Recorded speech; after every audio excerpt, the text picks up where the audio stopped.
We are ready to go as the Netherlands Magic Carpet Ride. They'll try and continue it here and be the champions out of this pool against the Puerto Rican team. Both of these teams are going to advance to Miami, that we'll talk about as we move along, as Eugene Kingsdale is up and will take the pitch inside for a ball. Gary Thorne, Steve Phillips will join Pedro down at field level as we move along in this ball game. The left-hander, Sanchez, his pitch is taken for a strike. 26-year-old for Puerto Rico on the mound. A 26-year-old left-hander from the San Francisco Giants organization. That is in there for a strike as well. The pitchers have dominated here for the most part in the games that have been played here in San Juan in this pool, both for the Netherlands and for Puerto Rico. Breaking ball will miss inside. 2-ball, 2-strike count on Kingsdale. Sanchez has outstanding stuff. 157 strikeouts and 158 innings pitched last year, so almost a 1-to-1 ratio for strikeouts, but 75 walks. So at times he can lose command of his pitches and throw it out of the zone. Kingsdale hitting .333 in the World Baseball Classic as he has gone 4 for 12. He's picked up 1 RBI and has scored a couple of runs, and he has been a real leader for this ball club in the leadoff spot. Left-hander Sanchez making his initial start in a World Baseball Classic game here tonight.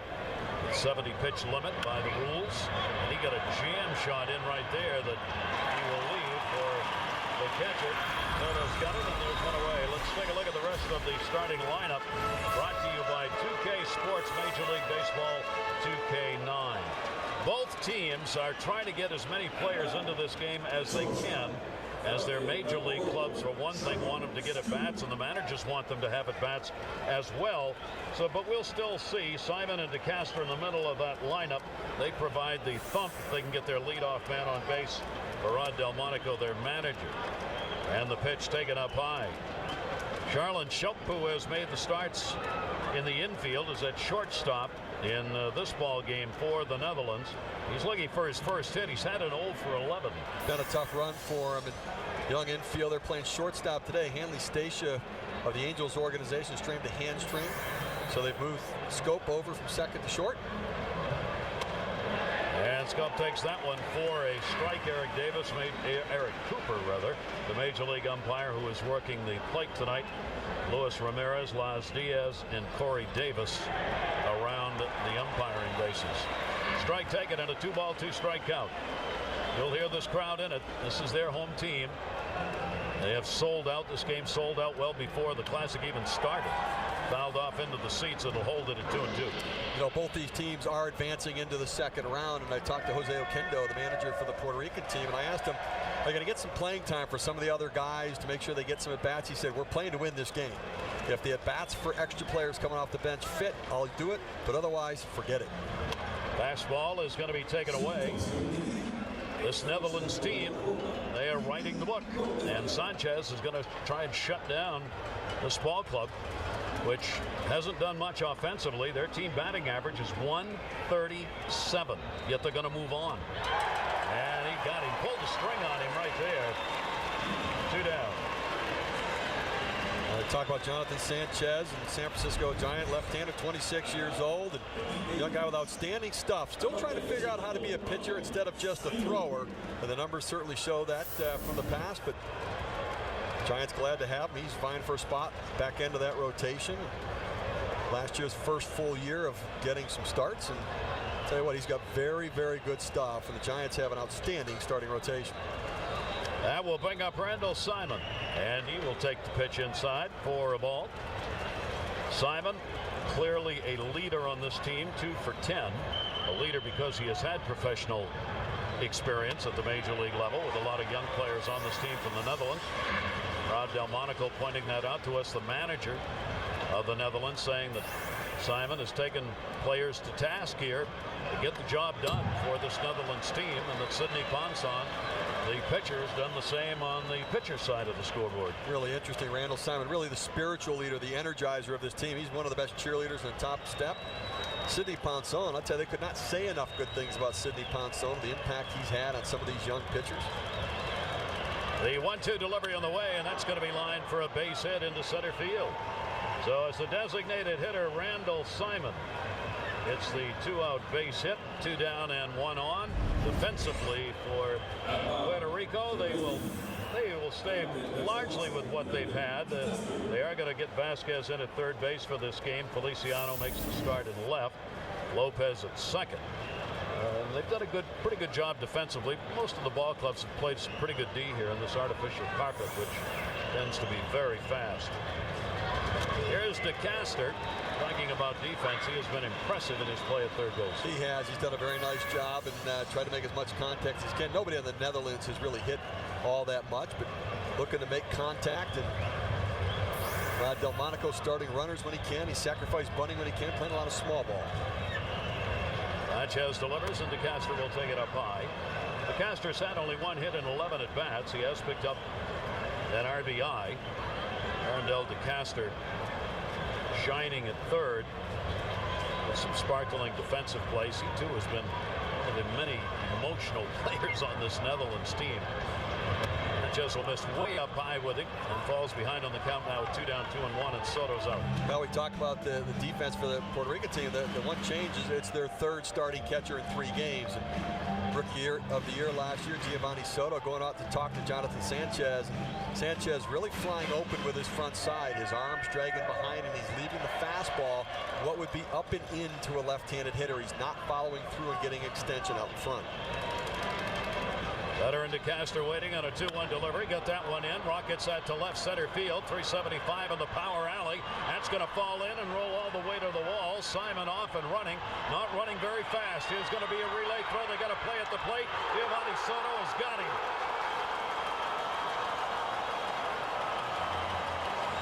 Simply a lack of speed on almost any day with any other player with 2 down from first to score in the double.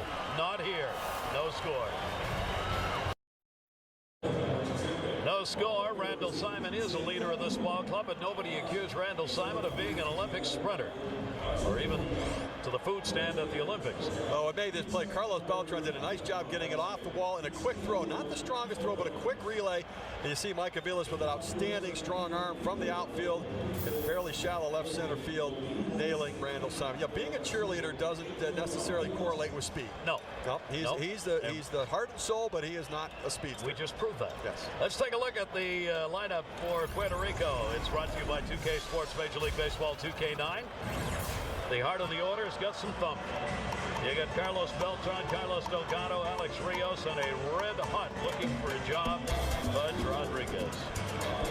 Well, it's a very strong offensive team and a lot of threats in that lineup. And I'll tell you what, it's almost as strong a lineup as what the Dominican Republic was able to put out there. Real offensive depth.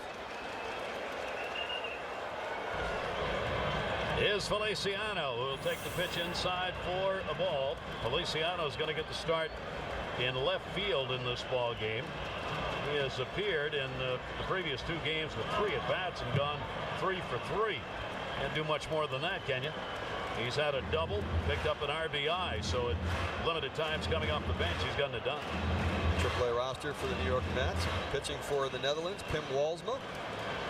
He's 21 years old, pitching in the Dutch Professional League. Walsma, another one of the young starters who's learning on the job here. And while he may have experience pitching in the Dutch League, his international experience somewhat limited compared to other players, and obviously just total innings thrown, not many. Was part of the 2008 Beijing Olympic team for the Netherlands, but just a young guy and getting started in his career and really split time between starting and pitching in the bullpen in the Dutch Professional League. Tim Walsma, he too learning from Bert Blyleven, the pitching coach of this Netherlands team, has done a great job. That's not what they want to see, as Feliciano will draw the free pass. He is on to lead off the ball game defensively. Let's take a look at what the Netherlands have out there. Well, they have changed it up a little bit today. We talked about Hanley Station, the shortstop, having the hamstring strain. So Charlotte Scope moving from second to short. Michael Dersma coming in at second base. Eugene Kingsale, we've talked a little bit about his leadership, and he had an outstanding throw from right field against Puerto Rico on Monday night, cutting down Bernie Williams, trying to score in that game early on. Here's one of the changes in the lineup as Ramon Vasquez They're playing bunt at third base. It's going to be a wild pitch.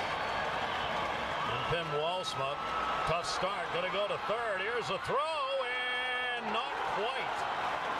DeCaster picking up the short hop from DeYoung. Almost. It'll be a two-base wild pitch. And that's going to bring the manager, Delmonico, out to the mound to talk to his young starter. Well, great hustle by Feliciano right there, reading as the ball kicked away. And the reason he gets safe at third base is he never slowed down around second base. He was thinking 3 all the way. And as DeCaster took the ball on the hop, Feliciano able to slide in under the tag. Good hustle.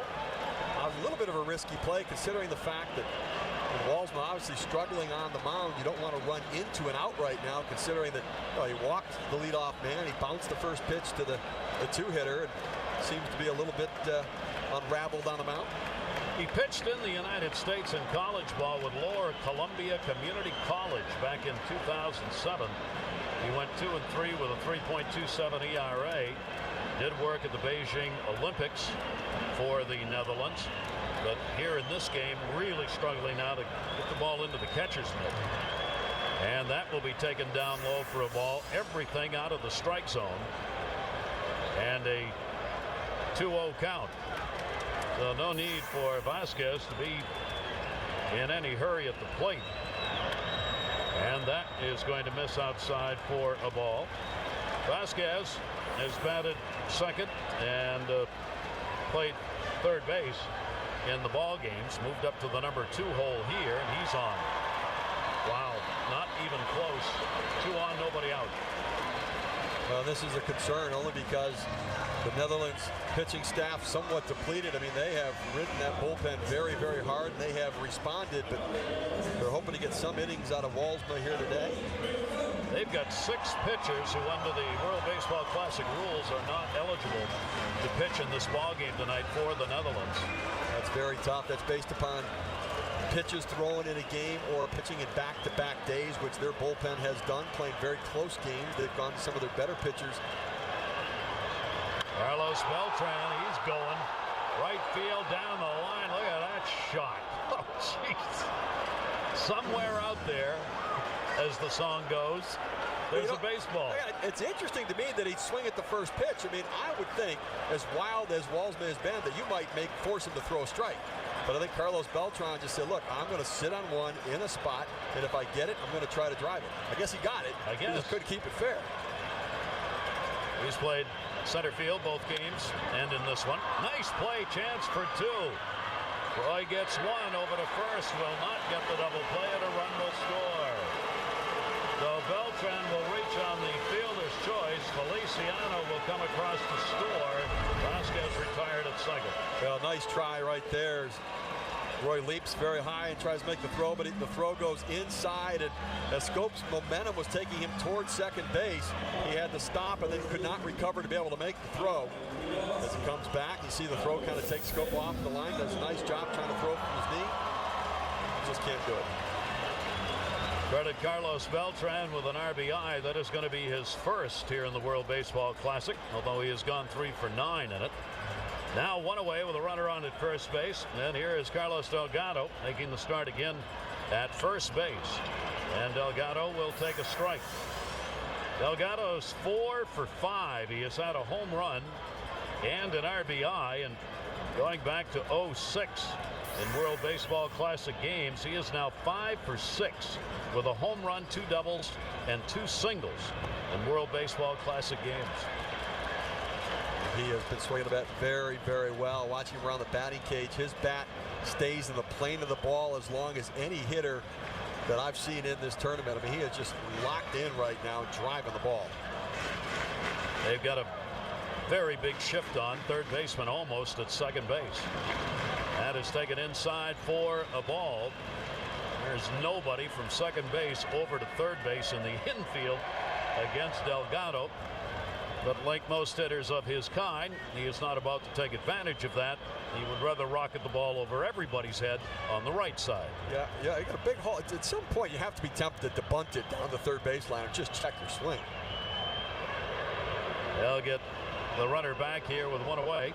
Puerto Rico as a team hitting .328, by far the best in this pool.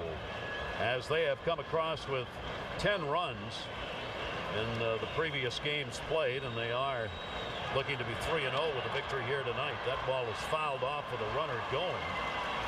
And Carlos Beltran will come back to first base, and Delgado's got a 2-2 count. Well, Carlos Delgado got a little bit of a changeup right there, and he kind of stayed back and almost looked to try to poke it to left field and try to maybe counteract this shift that they put on them.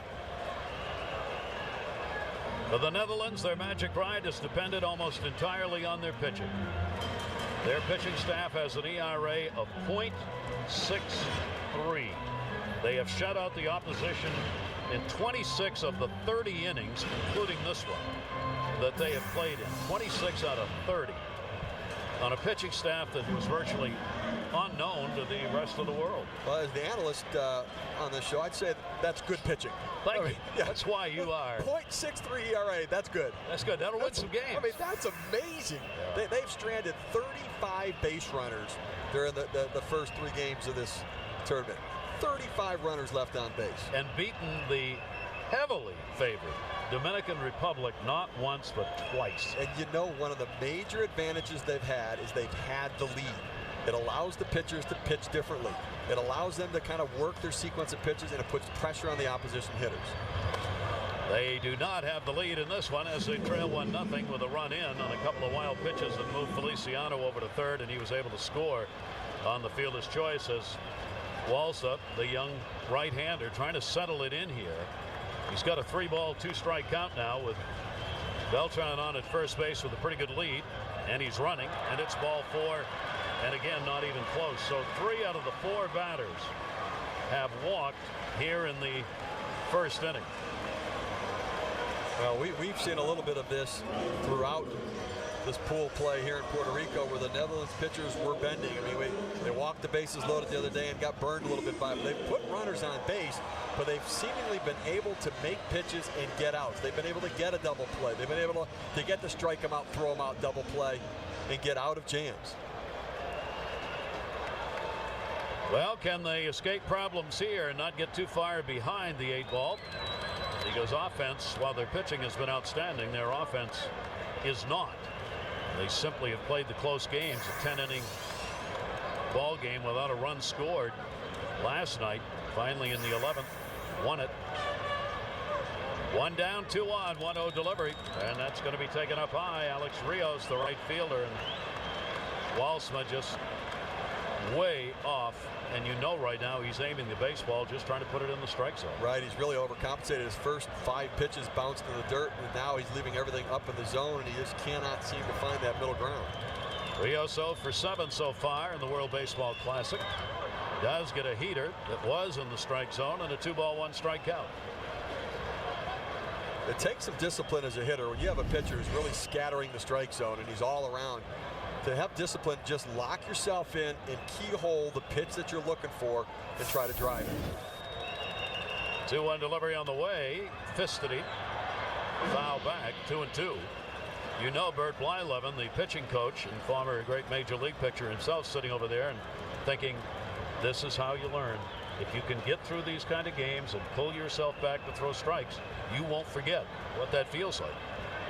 Bert Blyleven, he has worked so hard with these pitchers on the staff about being aggressive. Pitch will be outside, and the count goes full, 3-2. Well, one of the things Bert Blyleven's been stressing is throwing strikes. You have to throw strikes.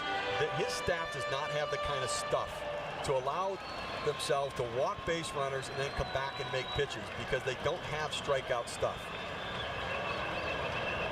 3-2 count. They moved the runner back. Dersma moved in at second base. So Walsma stepped off. 21 pitches, 15 balls, and only 6 strikes so far. So really struggling to find the zone. Young Walsma with a 3-2. 1 down. Runners not going. Popped it up. A lot of room in foul territory. Roy going over. and not going to get there. There's a long way to go, and Romley, the right fielder, never got close either. It really is more like one of the old-time stadiums. You know, foul territory is a distant memory nowadays with all of the new facilities, Major League stadiums, the idea of the fan experience, trying to get fans closer to the field. It's eliminated foul territory. Oral Hershiser talks a lot about the fact that that's one of the reasons why you can't go with a four-man rotation anymore, is that foul territory doesn't exist. Balls that used to be caught are now just foul balls. It means the pitcher has to throw more pitches. 3-2 count and lots of pitches being thrown here in the bottom half of the first inning as Puerto Rico tries to extend a 1-0 lead. Runners do go 3-2. Rios will foul that one back into the screen, and the count will stay at 3-2. The Netherlands and Puerto Rico as teams, not these particular teams, have met. In the 2005 World Cup, the Netherlands beat Puerto Rico 10-0 in a quarterfinal game. And they met in the World Baseball Classic here in San Juan back in '06. And Puerto Rico defeated the Netherlands 8-3. And then this year, Puerto Rico assured itself it was going to move on to the next round as they beat the Netherlands 3-1, the only loss the Netherlands has had here this year.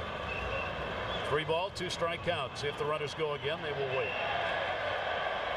Well, if you're struggling to find the strike zone, find outs wherever you can. So why not do the inside move and see if the runners are jumping early?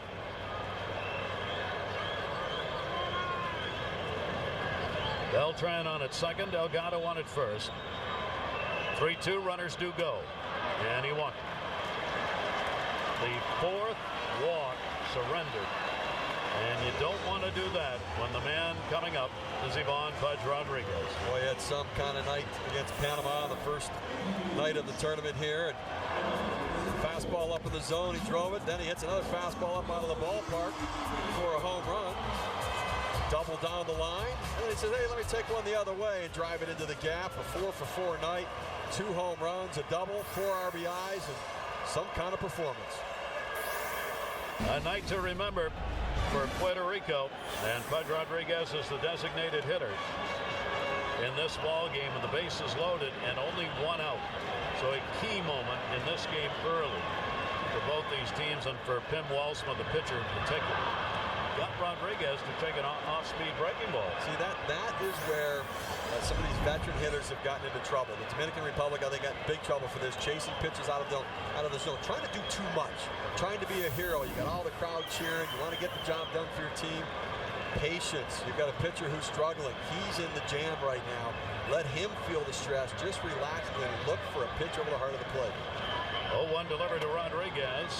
Just missed inside. And a 1-ball, 1-strike count. Rodriguez, 5 for 8. 12 total bases, leads the ball club far and away in that regard with that double and 2 home runs and 4 RBIs.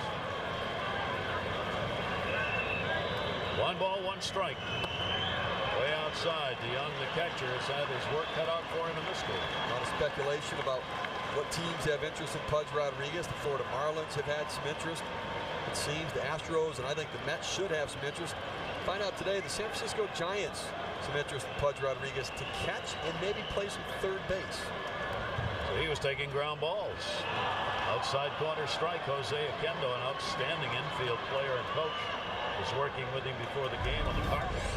Well, you see Pudge looking for something over the heart of the plate. Tell you what, Eric Cooper giving Walsma the corner and then some a little bit, despite the fact he scattered the ball. 2-2, bases loaded, 1 down. 3-2. That is the 4th 3-2 count that we have had here in the first inning. As he is approaching 30 pitches, he only got 70. The 30th is going to be the next one thrown by Pim Walsma, the Netherlands. 3-2, 1 down. Beltran, Delgado, and Rios on, and he got him. Struck him out. If he holds Puerto Rico to 1 run here in this inning, I'm going to believe in Netherlands magic. Well, that pitch right there is the one that we've seen veteran hitter after veteran hitter getting themselves out on, the high fastball. They're just not able to catch up with it right now. It is up out of the zone a little bit, even though a lot of times umpires are calling the high strike. when you try to do too much, that high fastball looks good because it's close to your eyes, but you can't catch up to it. Now Giovanni Soto with 2 down and the bases loaded. Soto did not play in their game on Monday. He was the DH on Saturday, 2 for 4, a single and an RBI double, and he is catching here in this game. 1-0 delivery on the way, down low, and again falls behind. Walsma's had to work virtually every hitter from not just behind, but way behind in the count. You can see where Walsma would have some deception in his delivery because he's arms and legs and a big body coming at you, and then the arm kind of comes out from behind the head at the last second. Got the foul ball back. 2-1 strike count. Always trouble with release points for most tall pitchers, keeping that release point consistent. And that's what Bert Blyleven, talking with him before the game today, first thing he said is, what are we going to see? He said, you're going to see a big, tall kid who struggles with a release point. 2-1 delivery is taken inside. He's also got a funky little follow through where he kind of side saddles off to the first base side of the mound. Well, as you said, it's tough to repeat your delivery with a big body, and he's got a lot of mechanical issues that he's going to have to straighten out. 3-1 delivery, got it in there. 3-2. This Netherlands team, they bend, but they have not broken. Well, he seems to find a way to get back in the zone when he needs it. See the front shoulder, front arm come flying open. And when that front shoulder goes that quickly, it's almost impossible to control the release point. 3-2 pitch hit in the air to left center field. It is playable. And this is another minor miracle. Kingsale gets it. 4 walks, 1 strikeout in the same inning, and Puerto Rico scores 1 run.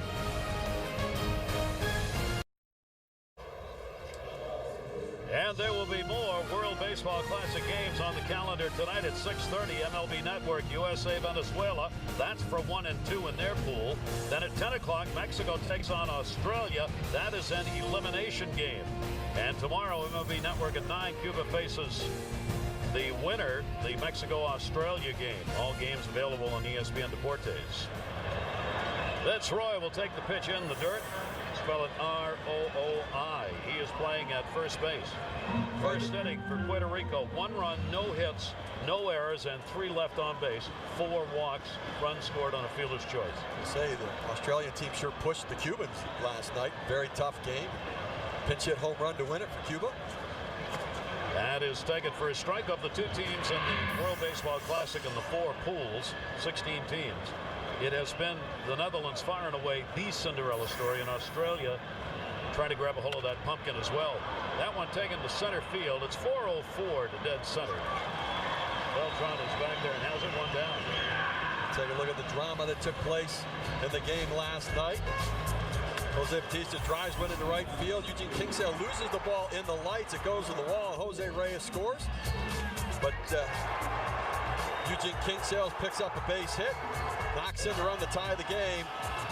And then Sherendal de Castro hits it down the line. He gets away from Willie Ibar, and the rest is history. Celebration in the Netherlands. Absolutely amazing. They are going to send their national television network to cover the team in Miami. That has never happened before, that they sent a television unit outside the country. So it is catching on. Strike taken on the outside corner.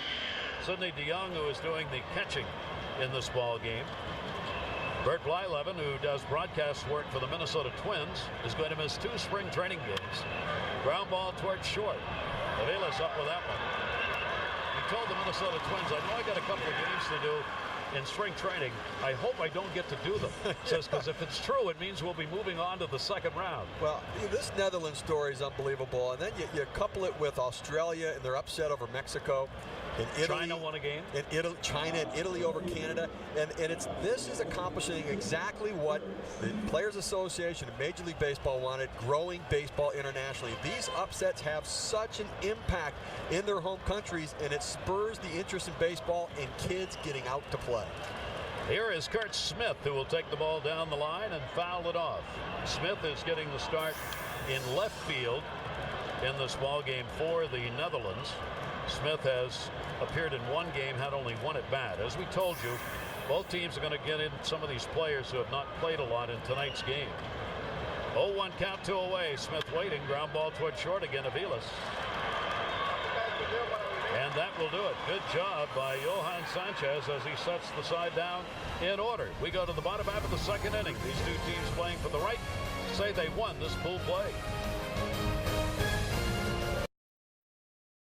Puerto Rico has the 1-0 lead. They qualified to move on to the second round in Miami on Monday night, beating this Netherlands team. Oh, Yadier Molina, big at bat. Double down the left field line, driving in a couple runs, driving in the game-winning runs against the Netherlands in what was a hard-fought game.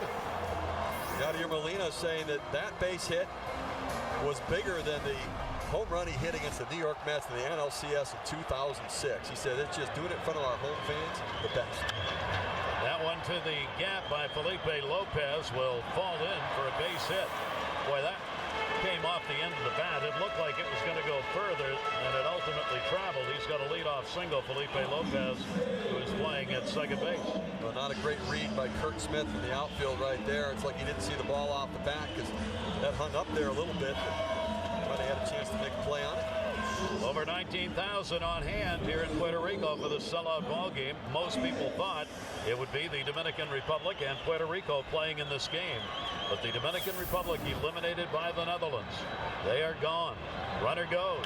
Hit and run. Only play is going to be at first base. Dursman will get it there. And Aviles, batting in the 9 spot, gets the job done as he gets the runner down to second base. Very well done. And that's, I tell you what, people really like Mike Aviles. I know Trey Hillman, the manager for the Kansas City Royals, really likes the way he plays the game. Good situational baseball player. Taking an inside pitch, inside-out swing, hitting it hard on the ground, going the other way. But even though he's out, he sacrificed himself to get the runner in the scoring position. Jesus Feliciano. He's the leadoff batter who scored the first run in the ball game as he drew a walk. Went to second and third on the same wild pitch and then came in on a fielder's choice play. Runner at second, Feliciano, will take the pitch down low for a ball. Jesus Feliciano with New Orleans hit .308 in a full season last year. 3 home runs, 55 RBIs, playing AAA in New Orleans for the Mets organization. 1-0 delivery. That's going to be stopped. Dursma will get the out. The runner will move up. Lopez to third. Hard hit ball. Feliciano's had some very good at bats so far in the World Baseball Classic. It could be one of those insurance policies for the Mets. And nice backhanded play by Dursma. Made it look easy right there. Getting himself in position. He can play a little bit of shortstop and second base. True hop off the turf. You get the feeling that for the Netherlands, their pitchers can't be effective unless there's somebody in scoring position. Exactly right. Let's back ourselves into a corner and then let's make some good pitches. And you know what? They make some plays behind him. Defensively, they've made some plays. Only 2 errors so far in the tournament. And pitch to contact, boys. Amazing. Here is Ramon Vasquez. Vasquez with the RBI chance. A runner at third base. There are 2 down. A 1-0 lead for Puerto Rico. This game starting out like most games for the Netherlands do. They've already out-hit Puerto Rico 2-1. And if you just watch the game, you would swear the score is 5-0 in favor of Puerto Rico. You know, it's one of those ones. It sure feels like it hurts for the Netherlands right now. And this whole tournament, it's painful, but they've been able to win games. 1 ball, 1 strike count with 2 away. In the dirt. Stop made. Vasquez has 8 major league seasons or portions thereof under his belt. He's played in 595 MLB games, 257 career hitter, veteran, Pittsburgh Pirates. Currently, he played with Texas in last season, 40 RBIs and a 290 average, 300 at bats. That is a strike taken and a 2 ball, 2 strike count. Vasquez, a valuable National League player, and last year got some playing time in Texas. I think Blaylock was out with the injury, played a lot of third base, hit 290 on the year, very productive, and I think better suited for the National League because of his versatility. Drew a walk his first time up in the ball game, and will take the pitch inside. Tim Walsma has had a most difficult start for this young man, but it's only 1-0. He's got to strike out 4 walks and has only given up 1 hit. He hasn't put much in there that Puerto Rico can get a bat on. 3-2 delivery, 2 down, and missed with that one down low. That'll be the 5th walk he has surrendered. Pedro Gomez, where art thou? Guys, there's been a lot of talk that obviously this game doesn't matter that much to the Netherlands because they've already accomplished a great deal. They're advancing to the 2nd round. The reality, however, is the winner of this pool, the players get a cut, and their cut will be $26,500. The 2nd place team gets $20,000. Now, for guys like Carlos Delgado, Carlos Beltran, that kind of money isn't that big a deal. A lot of these players, however, in the Netherlands, Rob Korteman's the reliever, is their highest paid player at $40,000 a year. So $26,500, obviously a huge amount of money, and that's a big difference between winning and losing this game. No question about that. And most of these players play for the Netherlands who are in Europe, play for the league teams. They get $2,000 a month. That's their pay. That's it. They get $2,000, gloves, and uniforms, and that's all. That's why this is such a great story for so many reasons. Not only for what it does for Netherlands, but what it does for some of these players and how it changes their lives. And that'll be foul back. Great story today from them for the team from Netherlands is that when they went back to the hotel on Monday, they could not get into their rooms, any of them. The keys had expired. The country had already chartered a flight for Monday to take the team back home, figuring they'd lose the first 2 games. So they didn't have any hotel rooms, and they had a flight to get on. Said, wait a minute, we're still here. They got their new hotel room keys and made some more reservations for Miami. Funny how some of the assumptions never played out. Felipe Alou had told his players before the Saturday game they were going to have an off day on Sunday. Well, you know what? They lost, so they had to play on Sunday. So they were assuming they were going to win, and some assumptions the Netherlands weren't going to win. 2-2, 2 down, 1st and 3rd occupied. Runner goes. There'll be no throw. It'll be a stolen base. So Vasquez gets in scoring position. 51 pitches have now been thrown by Walsma, and 30 of them out of the strike zone. A little bit of a delay steal right there by Ramon Vasquez. Not running on the pitch. You take a couple hops on your secondary lead, and then you go, and the catcher doesn't hear anybody call steal, and he falls asleep a little bit. Beltran 3-2, swung on and missed. I mean, I just don't believe this. The Netherlands got to win this ball game. You can go this deep into the game and be behind only 1-0.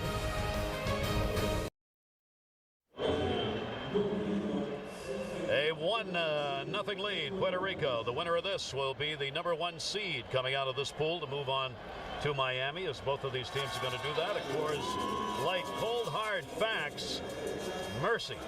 The team that got eliminated, the Dominican Republic, and the team that did it, the Netherlands.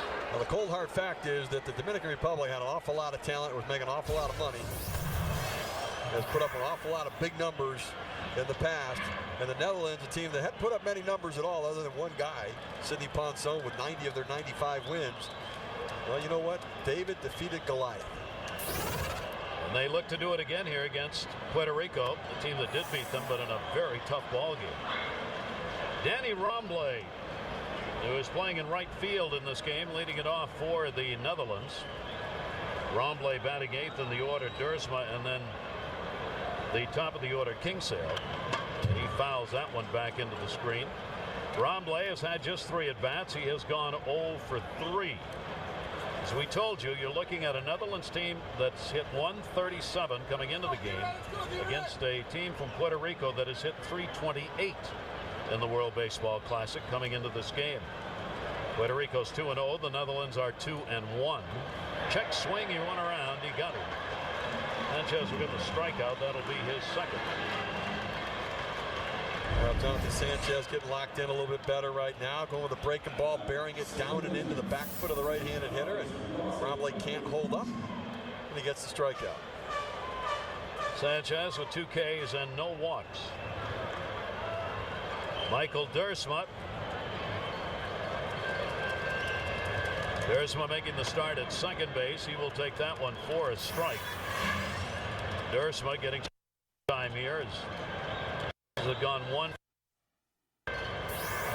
Looking up a base hit here in the World Baseball Classic and is behind on the count quickly 0-2. You know, I got asked today some questions about the Netherlands team, like, you know, well, are there some future star players we're going to learn about? The reality is only 10 of their 28 players on the roster are affiliated with major league organizations right now. Swung on and miss. Puts the tag on and gets the out. And then when you look at the rest of the roster, they have veteran players that play in the Dutch Professional League. And you see, again, that ball looked like it was going to be a breakable. I got a foul tipped. It looked like he got a piece of it there. Thursman kind of stopped at the plate, but it looked like it changed directions a little bit before it hit Soto's glove. They are really just trying to get baseball punched up a couple of levels. They've played baseball for a long time, and the Netherlands has always been a very good competitor, successfully in the European international play.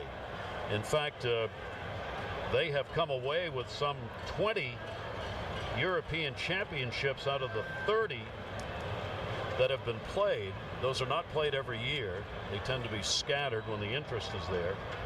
And they finished second 7 times, so they've been very successful against European teams. But obviously, that's a whole different level of play. Well, it is, but I'll say this, that they need more young kids playing the game, because some of these young kids that are affiliated with major league organizations have some talent. They can play a little bit.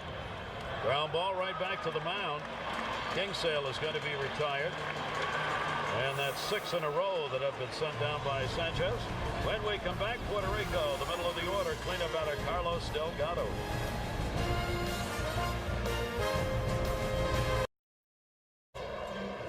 Championship week will continue on ESPN Thursday night. Quarterfinal action, Big East Championship, 7 p.m.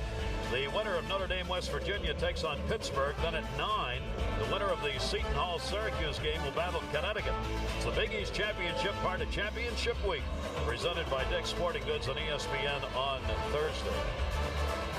With Steve Phillips and Pedro Gomez, I'm Gary Thorne. San Juan Hiram Bithorn Stadium is the site as the World Baseball Classic first round concluding at most of the locations. This will be the final game to be played here, with these two teams heading off to Miami to start the series in the next round there. We're here tonight to determine which team will be seeded first. Carlos Delgado takes the pitch down low, and a 1-1 strike count. Well, the Venezuelan team's offense erupting. They back-to-back home runs a couple times in the game, and a lot of power in that lineup as well. Fouls that one away, winding up on that swing, and a 1-2 strike count. Delgado walked his first time up.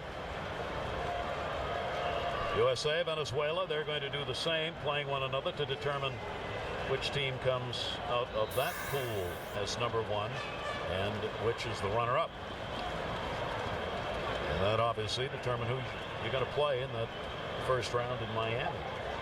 Delgado asking for timeout. Rios and Pudge Rodriguez to follow for Puerto Rico, leading it 1-0.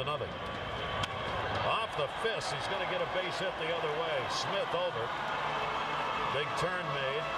Delgado will stay right there. Leadoff single here in the 3rd inning, so the leadoff man has been on all 3 innings. Here are the teams that have guaranteed themselves some more time in the World Baseball Classic. Korea and Japan coming out of the Tokyo pool. Cuba playing very, very well, getting some unbelievable pitching. Young man, a left-hander yesterday throwing 100 miles per hour, 102 miles per hour. U.S. and Venezuela, 2 powerhouses there as well. Still right now, Mexico and Australia trying to figure out who's going to be that second team out of the Mexico City pool. So the teams that are going on to San Diego are Korea, Japan, and Cuba, with either Mexico or Australia to join them. And then the teams going to Miami, the U.S., Venezuela, Puerto Rico, and the Netherlands. And we are waiting the outcome of this game and the U.S.-Venezuela game to determine what the matchups are going to be. The winner of this game will be the top seed, and they'll face the second team, U.S. or Venezuela. Line shot, no chance for 2. Alex Rios hit it right on the button. He'll be retired. Delgado goes back to the bag, 1 away here in the 3rd inning. Scope standing right in place to catch that one.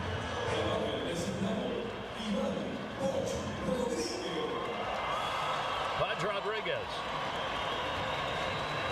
The bullpen has been active since the latter part of the 1st inning for the Netherlands.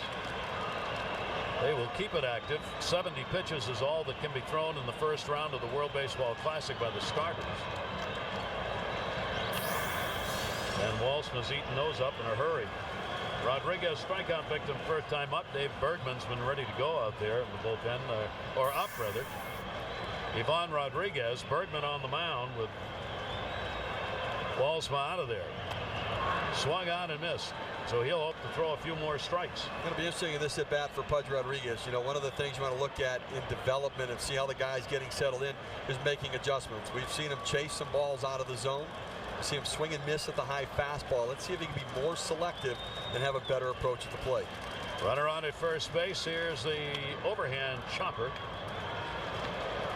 And the count will go to a ball and 2 strikes. One of the things that you look at Pudge Rodriguez there, and had that unbelievable game driving the ball.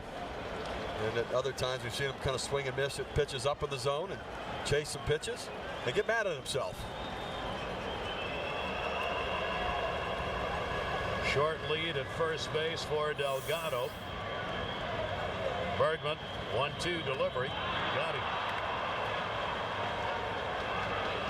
He didn't think so. And that will be the end of that discussion.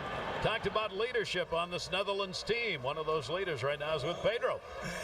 Hey guys, Sidney Ponson there waving to everybody. Sidney, what has this week been like for you? It's an experience that I never thought I was going to have. I mean, I'm having fun. Guys are playing hard. Pitching is really good, especially the bullpen guys. So it's been fun so far. What does this do for baseball? You know, we know about Curacao and Aruba. They play some baseball there. But what does this do for baseball in the Netherlands over in Holland? Hopefully it opens eyes for the little kids in Holland right now that, you know, they can start playing this game. They can go help the country. And, you know, Holland's a soccer place, so we know it's going to be hard. But what we're doing right here is going to help them. What about yourself? I mean, you had a great first outing through those four-plus innings, shutout ball. Any calls? So far, no calls, but you know, I'm concentrating for my game on Saturday, whoever is going to be against.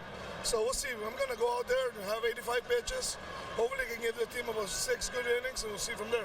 All right, Sidney Ponson, thank you very much. He's going to start, guys, on Saturday, whether it's against Venezuela or the United States. Back to you. Tell you what, Rod Delmonico has really raved about Sidney Ponson, who has had a checkered past, but he's been a solid citizen. And that is going to be outside, and Puerto Rico piling up the walks. That's 6 in the ball game. Rod Delmonico really credits Sidney Ponson for his leadership dealing with Dennis Newman, one of the relievers. In the Monday game against Puerto Rico, Newman ended up loading the bases before the Yadier Molina RBI double that ended up costing him the game. Ponson grabbed Newman when he came out of the game, talked to him, settled him down, and said, listen, we're going to need you again. And they credit the Newman's performance in yesterday's game to Sidney Ponson's teaching him, talking to him, mentoring him, and calming him down. And now he's acting as the defensive coach. That is taken down low for a ball. Know your limitations, Sidney. Know your limitations down there. The fact that he has done that and taken that role on and desired it without being asked will be a very positive point for him in seeking a contract. 1-0 count, 2 down. That one is swung on and missed. Runners on at first and second base. Well, one of the other things, Sidney had a daughter born December 29th, and a lot of times you never know what's going to change a player's life and get them to that point of being a little bit more mature. And people around Sidney Ponson say that has been a major factor in shifting his focus. Felipe Lopez, 1-1. He's going to pick up an RBI. No, foul ball, just missed.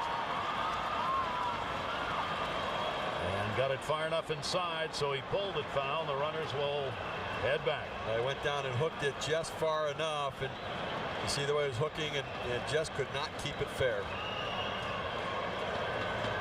Wind not blowing quite as hard as we have had in the other days here in San Juan. Tonight almost calm for what we've seen. Beautiful evening. Well, that wind blowing yesterday, I think, crushed the Dominican Republic because they had 2 or 3 balls that they just drove to left field. Hanley Ramirez crushed one that just got knocked down by the wind. They caught it at the 375 mark on the warning track. And it really was part of the Netherlands approach. Throw it in their wheelhouse, let them hit it in the wind. Bergman, runners at first and second, swung on and missed. The Netherlands continue to get the outs when they need them, and Puerto Rico 0 for 6 with runners in scoring position. Puerto Rico leads it 1-0. Keep up with the 2009 World Baseball Classic. You can get the latest news, live stats, find tickets, and buy official gear, and watch live all in one place. WorldBaseballClassic.com. Don't miss a moment. 1 run, 2 hits, no errors. Puerto Rico, the Netherlands, no runs, 2 hits, no errors. We go to the top half of the 4th inning. So far, there have been 7 stranded by Puerto Rico in the first 3 innings of this game. That is a typical sort of line for the pitchers from the Netherlands throughout the games here in San Juan. That is taken for a strike. 0-2. You know, Gary, they had 35 runners stranded on base coming into tonight. So that means 42 runners in their 4th game. That's great, but they are playing with fire. You just keep waiting for it all to unravel, and it doesn't. I mean, you keep putting that many runners on base, sooner or later, you know what? Some of the dike's going to explode, and runs are going to come pouring through. So they've got to try to find ways to keep them off base, because that's too many pitches thrown out of the stretch. Charlon Scope at the plate, takes it outside, and a 2-ball, 2-strike count. Sanchez with no walks and 3 strikeouts, the starter for Puerto Rico in the ball game, throwing a lot of strikes. 2-2 delivery on the way. Chased one that was up high and hit it high to center field. Beltran is there, and he's got it. Throughout this World Baseball Classic, it has been about the David and Goliath theory. And the Netherlands know which part they play, and their pitching coach has had a lot to say about that with his ball club, Bert Blyleven. Well, I just told the guys, you know what, these guys put on their pants the same way that we do. What we need to do is just stay aggressive. Let our defense do the work for us behind them. Trust their stuff, and that's the big thing, and then have fun. I just say, have fun, enjoy this, because, this is once in a lifetime for a lot of these guys to participate in the World Baseball Classic. I think this is a fantastic run organization. We've had a total blast here. Of course, it's also a lot of fun because we beat the Dominican twice. That helps, but, we got a tough game tonight. Puerto Rico, they played us good. They ended up scoring 3 runs on the bottom of the 8th inning, and we're looking for a little redemption here tonight. Well, they're trailing, but they're very much in it, only behind 1-0. Well, he's given a message to players pitching against major league players in the World Baseball Classic, but that message works for little leaguers. Throw strikes, have fun, let your defense work behind you. I mean, if you were talking to a group of little league kids and saying, look, this is how I want you to pitch, that's the message. And Bert Blyleven, as much as he's put up huge numbers in his career, he talked about keeping it simple and doing the basic things right. And if we do that, especially in this tournament, we can win. That's going to be taken up high. They've already done much more than anybody thought by moving on to the next round. Simon flying out to left field. DeCaster had a double his first time up, one of the 2 hits for the Netherlands in the ball game. Netherlands had a chance to score a run, first inning, 2 down. Simon at first, and the double was picked up by DeCaster, but Simon, really slow, was thrown out at the plate on the relay. He's taking on a 3-0, 3-1. Yeah, the Netherlands really struggles to come up with hits. Remember the first game, they went against the Dominican Republic, 3 hits, all infield hits. None of them, if you add them together, can even get to an outfield hit. Fouls that one back. Talking about the growth of baseball, certainly for the Netherlands, one of the things that has really helped is that Curaçao in the Caribbean joins with them. It's part of the Kingdom of the Netherlands. They used to play separately in international play. Now they're one. A lot of great kids are coming out of Curaçao.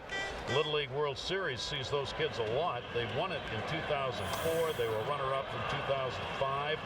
And they're participating. They have been when the Olympics still had baseball. The Netherlands team was making it there with the help of Curaçao players. So that combination, along with the youth baseball on the islands, really helped. Well, you know, Andrew Jones' success in the Atlanta Braves organization, the big numbers he put up, really is a big part of what drove young kids to play in Curacao. I mean, he was really a guy they focused on. Jair Jurgens out of there as well. In fact, there's speculation that Braves pitcher Jair Jurgens, who had a great rookie year last year, may be available for their team in the second round. They can change the rosters if you move on to another round, as both of these teams are going to do, so that will be interesting, as Jurgens opted out after thinking about it for a long time. 2 down, runner on at first base. Vince Roy at the plate. He's playing at first base in this ball game, and will foul that one right straight back. Dennis Newman, a young right-hander who is pitching for this Netherlands team, was on one of those Little League World Series teams back in 2002. I thank the folks in Williamsport, Pennsylvania at the Little League headquarters today. I was talking with them about that. He's one of the young people who participated in that team and pitched. Won a couple of games as a pitcher. They ended up being eliminated in the international semifinal game in 2002, but he went 2-1 in that, and here he is playing. How about that? You get to play Little League World Series, World Baseball Classic, maybe someday, a World Series. 0-2 count, 2 down. And if you're Chris Drury from Trumbull, Connecticut, maybe there's a Stanley Cup in it for you somewhere. That's right. As he pitched a Trumbull, Connecticut team to a big upset, and then went on to be and is a star in the National Hockey League. 0-2 count, 2 away. 1-run ball game. Netherlands wouldn't know what to do if they had a lead early, and or if the game was separated by more than about 2 runs.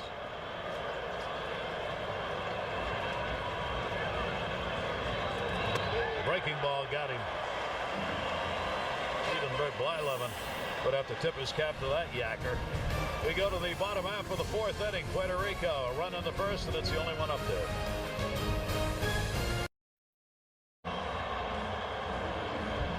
Puerto Rico's got the 1-0 lead. The 2 teams who will move on to Miami for the next round, these 2, and also the USA and Venezuela, they are underway in Toronto. Both of those teams will go, and the winner of this game will play the loser of that game, and the winner of Venezuela-US will play the loser of this game. Do not try that at home. Caught at third, foul territory, and 1 down. Aviles retired here in the 4th. USA Venezuela scoreless in the first inning of that game. The way those offenses have been cranking, I don't suppose it's going to remain scoreless. Both teams scoring runs, swinging the bat.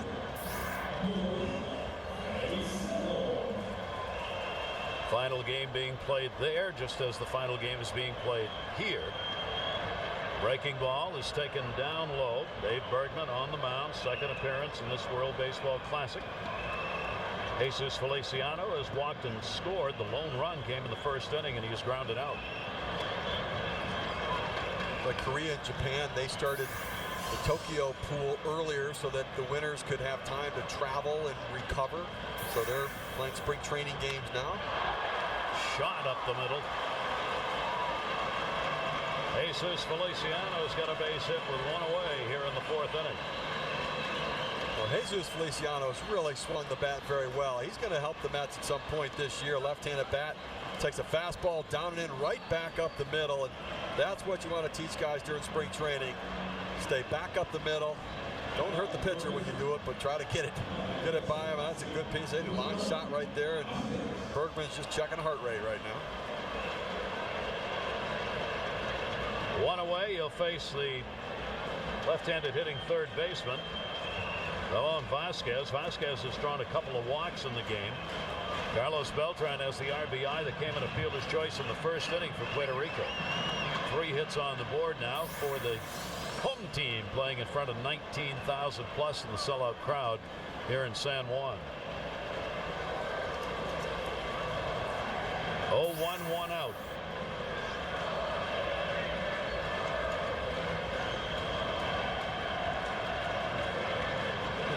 You look at these pitchers that pitch in the Dutch Professional League. And, you know, look at Dave Bergman, second in the league with a 1.42 earned run average. Leon Boyd, the closer, he had 1.64 ERA. These numbers are high school type numbers. You know, just everybody either hits home runs or they strike everybody out. There are 6 baseball academies now underway in the Netherlands. Their national team, if you will, and it is one, plays together all season long and works out twice a week all year. 1-1 delivery, runner going fouled off. You talk about a quick turnaround. Rod Delmonico just took over as coach. He was hired in December. His first day at work was January 1. His first time at coaching there is with this team after spending 18 years with the Volunteers at Tennessee, where he won 699 games as a coach. But he's hardly had time to figure out who's on his team. But he was very emotional after qualifying to advance to the second round, talking to the press conference after the game yesterday. He said, this is a blessing for me to be coaching this team, a team that he calls a team that's working miracles. And they are. Bob Einhorn used to coach this team. He is now their executive director. Talking with him before the game about the attention they're finally getting at home. He said, it's finally happening. We're getting some calls. People want interviews. They want to know what's going on with this ball club. That one near the line is going to be in fair territory. Good angle. Runner will go back to first base. Scope puts that one away, and Vasquez retired. I think the emotions that Rod Delmonico has experienced, a lot of it's personal. I mean, you know, he's at University of Tennessee, the winningest coach they've had there ever.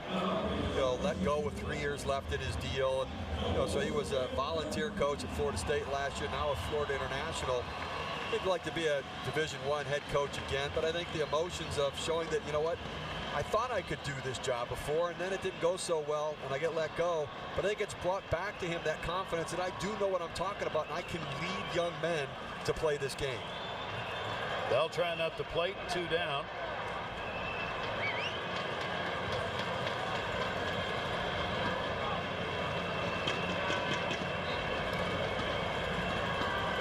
Pretty good lead over at first. That'll be taken for a strike. Carlos Beltran with a runner at first base. He has struck out, got an RBI and a fielder's choice. 3 hits on the board for Puerto Rico and 2 up there for the Netherlands in yet another tight game. And that will miss outside for a ball, 1-1.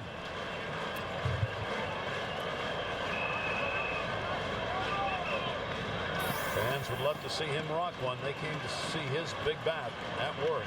And he tried, fouled it off the catcher's mask. 1-2.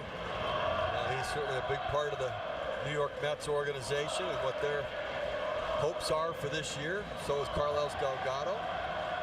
Also, we talk about Jesus Feliciano, the Mets organization. Pedro Feliciano, left-handed pitcher, part of the Mets organization as well. So a strong Puerto Rican presence on the New York Mets team. It's too bad the fans don't enjoy coming to baseball games, isn't it? Yeah, they're not into it here, are they? 1-2 delivery outside. I have to say as a fan, I had a treat I haven't experienced in a long time on Monday night when Puerto Rico and Netherlands played a great game. The Puerto Rico won. I went to a bar down the street trying to find a television that had it on, and the Puerto Rican fans were in there, and I mean, it was wonderful. And strike 3 called. He got him. Bergman out there putting his fists up for the strikeout. Another base hit, another runner left on, 4 complete. Puerto Rico leading at 1-0.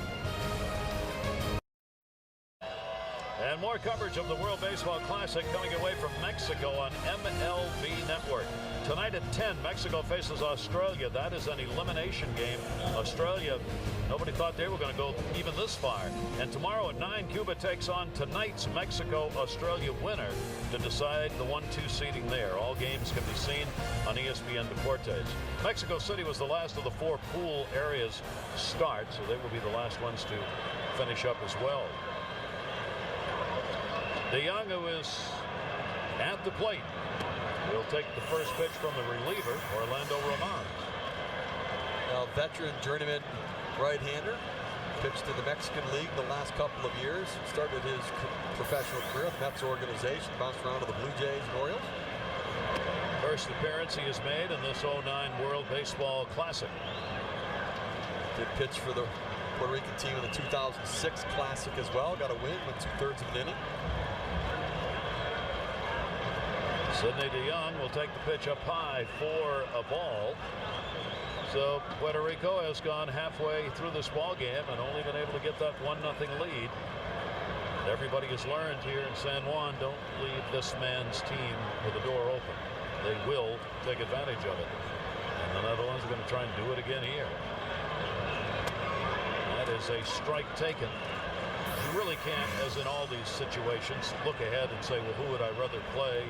Do I want to win and be first or be second? Because you don't know who you're going to play with. And if it's the U.S. or Venezuela, is it really going to make much difference? I'd rather play Netherlands. I mean, Yeah. you have to say that.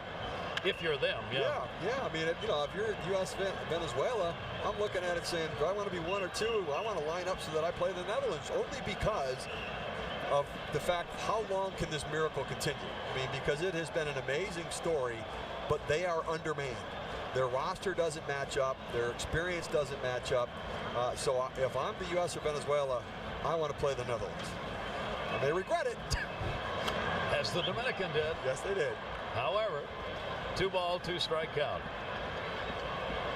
But nobody gets to know that in advance because all 4 teams are playing right now, with Venezuela and the U.S. playing in Canada, and these two going at it here in San Juan.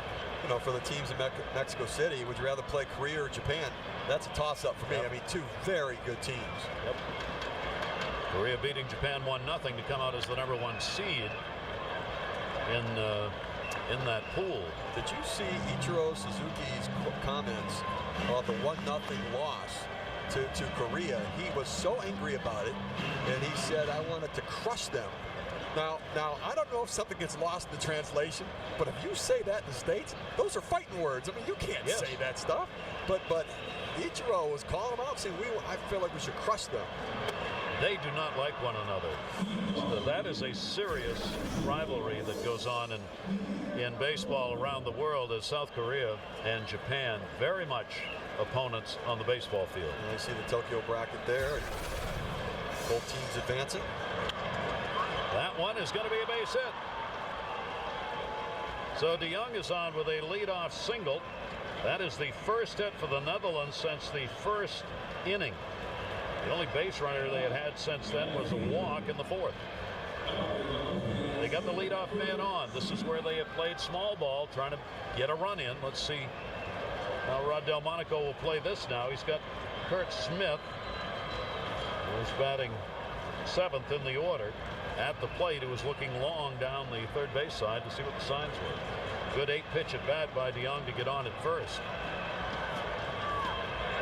Check at first to see if the hitter will show whether he's going to bunt or not. He did not slide his hands. Curt Smith, the Appalachian League Rookie League Player of the Year last year. Remember the Cardinals organization? Hit .378 for the Johnson City Cardinals. Runner not going, does not show bunt, and will tap that one foul outside of third. Smith grounded out in his only appearance so far in this ball game. Again, though, he's going to check to see whether or not he's going to be asked to lay a bunt down here. This guy's from your neck of the woods. Played at the University of Maine up there. Player of the Year in 2008, all-conference first baseman, University of Maine. Curt Smith. It wasn't 82 degrees when they played, I'll tell you that. That is taken for a strike, 0-2. Well, it was, but they were playing in Florida. Yeah, right. On the spring trip. They're on the spring trip, yeah. Typically this time of year up in Maine, it's snowing. Yeah, it's pretty chilly. 0-2 count. Very short lead at first base. Swung on and missed. Foul tipped it. Keeps the at-bat alive. I think the one thing is clear is Sidney DeYoung is not running anywhere. But that is, I mean, if he dives back, he's going to land with his knees on the base. He's that close to it. Not a lot of base runners on, so they've not had a lot of chance to run.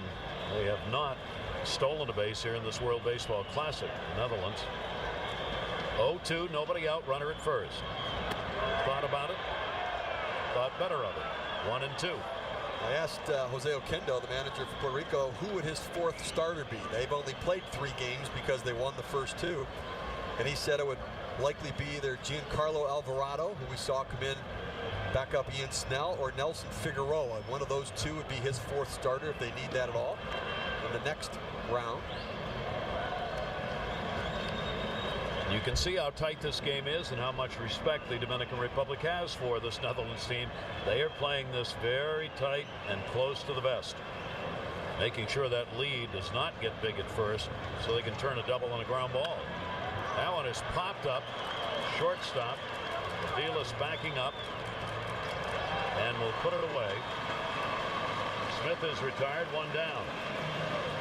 Puerto Rico has turned some double plays so far. They had 2 double plays against Panama, and then they turned 3 against the Netherlands in that game on Monday, including big ones in the 6th and 7th inning to get themselves out of jams.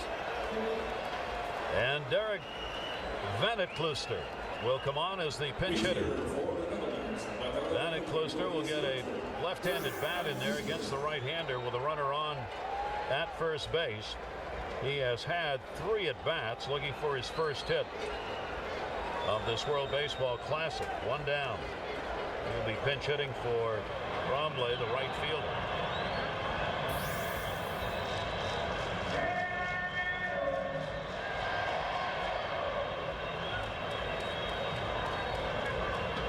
Van het Klooster will be played straight up infield and outfield here. See if he can come through with a little bit of that Dutch magic. He'll have the advantage of having that hole between first and second base with the runner being held at first. Delmonico has to try and take advantage of every little situation like this one. Try and get an offense going here. Check swing, and he went around him. You see the way he sets up in his stance. He's looking for contact, not a lot of movement, just looking to bring the bat head to the ball, but misreads the pitch. Frustrated with himself, a guy who's prided himself on on-base percentage. Contact at the plate, only 13 strikeouts and 136 at-bats last year. Van het Klooster is from a winner when playing on the league in the Netherlands. 8 consecutive Holland Series titles. He played for a team that won them all in a row. Down the line. Oh, mama. Missed that one by a noodle. Almost put one over the bag on just a half swing. Can't you see now with all of the excitement in the Netherlands, kids out in the yard playing, saying, you know, Dirk Van het Klooster standing at the plate waiting to take the pitch from, you know, Javier Vasquez, and you know how we all used to play games. And, you know, I grew up a Tigers fan, so I was always Alan Trammell or Lou Whitaker or something like that. But you know, kids in Holland are Dirk Van het Klooster standing at the plate against Orlando Roman.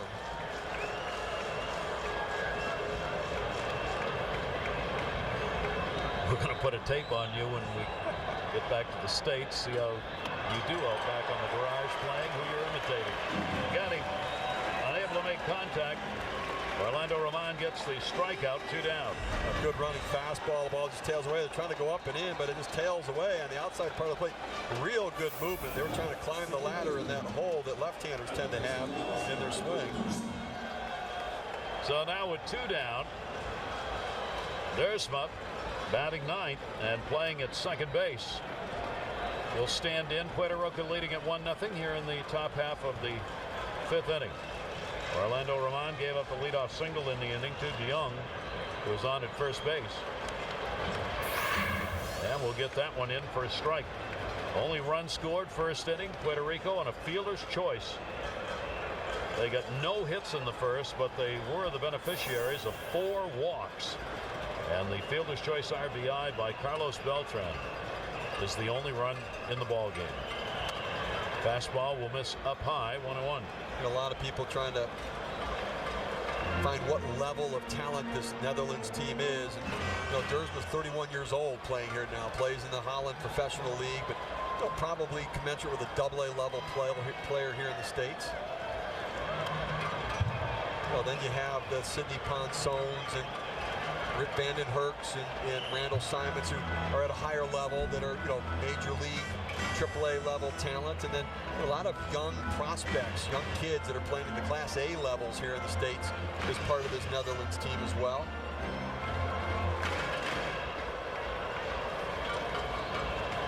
Bullpen action. We'll see a lot of that the rest of the game. Both of these teams trying to get the relievers who've not had work in the World Baseball Classic involved. Both of these teams trying to win, especially for Puerto Rico, trying to keep the major league teams happy with how many at-bats. Got him. So Roman gets a couple of big strikeouts. No runs a hit, and a base runner left on. Delgado led off the third. He'll lead off the fifth when we come back.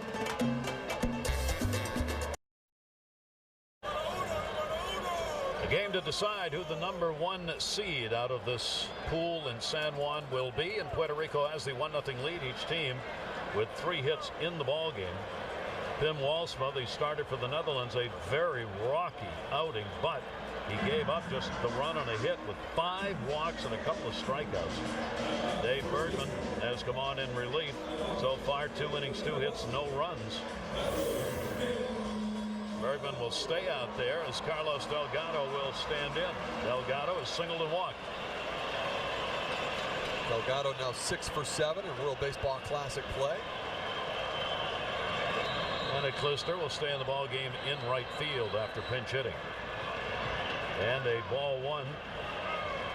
Carlos Delgado. Outfield deep on him. In there for a strike. One thing, Puerto Rico, despite their average in runs scored, one of the problems has been the strikeouts.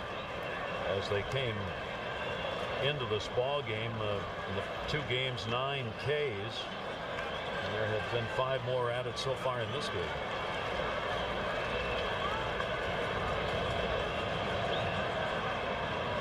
Bullpens have to be strong to win the World Baseball Classic because of the pitch limitations.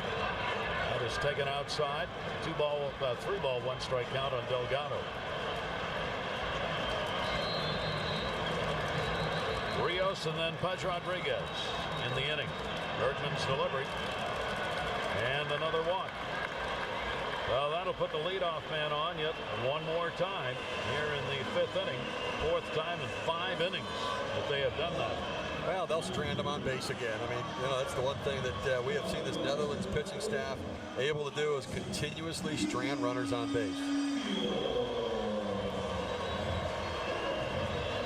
Well, the leadoff man on here in this one.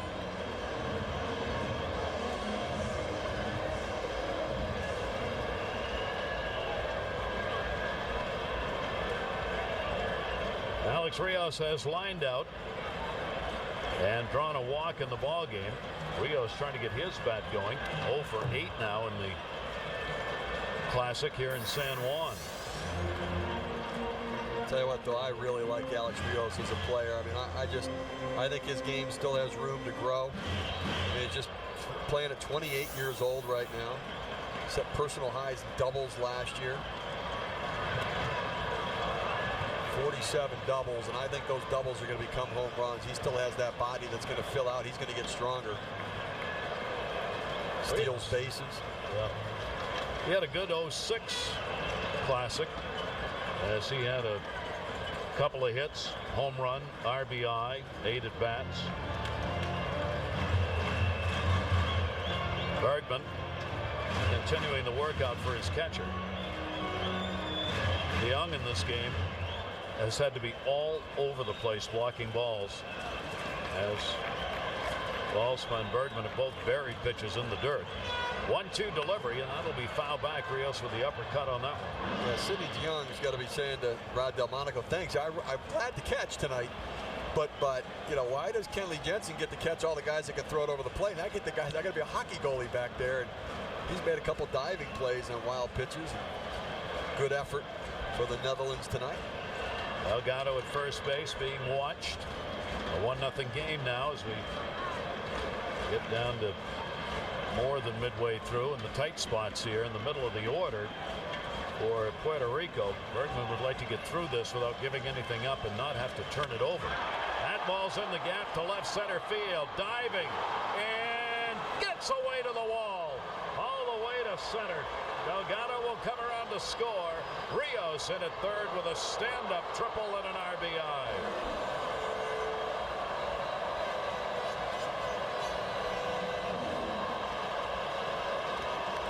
Rios got a ball down to the zone that he could drive, and he crushed it. A line shot in the left center field, and Eugene Kingsale's got a pretty good jump on the ball. Took a little bit of a chance trying to get to it on the dive, and just beyond his reach, ball goes to the wall and recovers quickly to try to get it in, but not quickly enough for Delgado to end up at third base. Good effort. Rios makes it a 2-0 Puerto Rico lead. And the triple will force the infield to come in with nobody out against Pudge Rodriguez. And the pitch is outside for a ball, hit number 4 for Puerto Rico. All right, so Pudge Rodriguez in at-bats where he's had a chance to drive and runs just tried too hard after that first game. He's been swinging at pitches out of the zone. You've got a situation here with a man on third base, situational hitting. Get the ball up in the zone, you can hit it in the air, get a sac fly, and drive in the run. Rodriguez down to third, and he just misses a base hit as it's fouled. And a 1-ball, 1-strike count. If I'm a team out there evaluating Pudge Rodriguez and his at-bats, I know that he played winter ball, so this isn't normal spring training for him. He should be ready to execute in this kind of a situation right now. So what kind of a team offensive player is he going to be? Eduardo Perez, the hitting coach, looking on, watching him.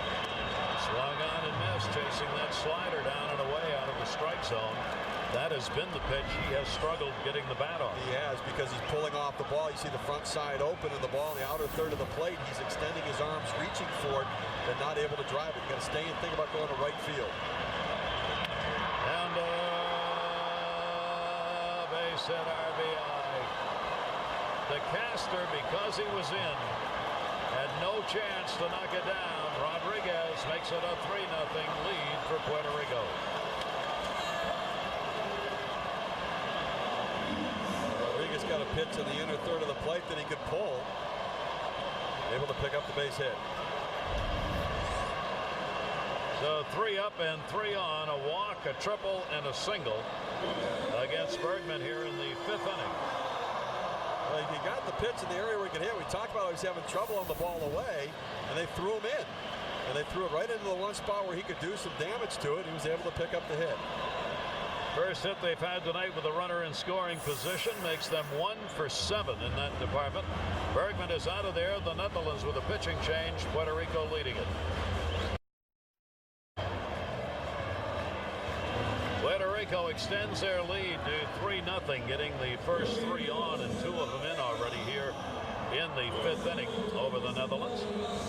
Another game going on that we'll keep you updated on in Toronto, as Venezuela has taken the early lead by a score of 1-0 in Toronto over the USA, and that will decide the 1 and 2 seeding coming out of Toronto. Got to believe that it's not going to be the only run scored in that ball game, as those two offenses have been very productive. Now, Alex Smith on the mound, 6'3" left-hander, 23-year-old Cincinnati Reds organization. Florida State League, Sarasota. Pretty good numbers last year. 8-7 record, 3.87 earned run average. We've seen him throughout the tournament. We've seen him before. Not overpowering stuff, but nice fluid delivery. Throw strikes. Smith is appearing in his 3rd game. He's worked an inning and a third, given up 1 hit, a couple of walks in his other 2 appearances. So Smith gets a chance here with a runner on at first base, nobody out. 2 runs in the inning. Giovanni Soto. Soto has flied out and drawn a walk in the ball game. Puerto Rico trying to pound it out right here. Get on top of the Netherlands and put this ball game away. RBI, Pudge Rodriguez on at first. Rios had the other with a triple in the inning. Behind on the heater right there. Soto goes down as a strikeout victim, 1 away. Talking about Pudge Rodriguez and the games he's playing here. Pedro.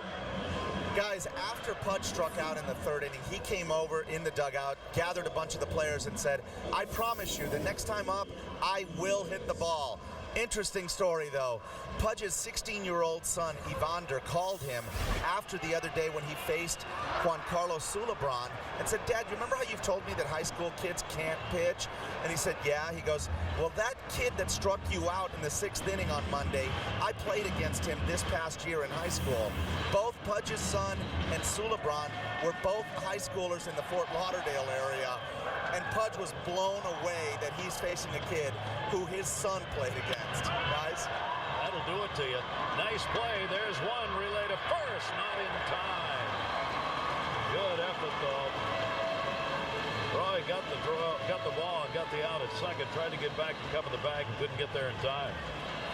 A very good effort. You see Charlon's scope trying to make the turn there, leaving his feet as you're supposed to.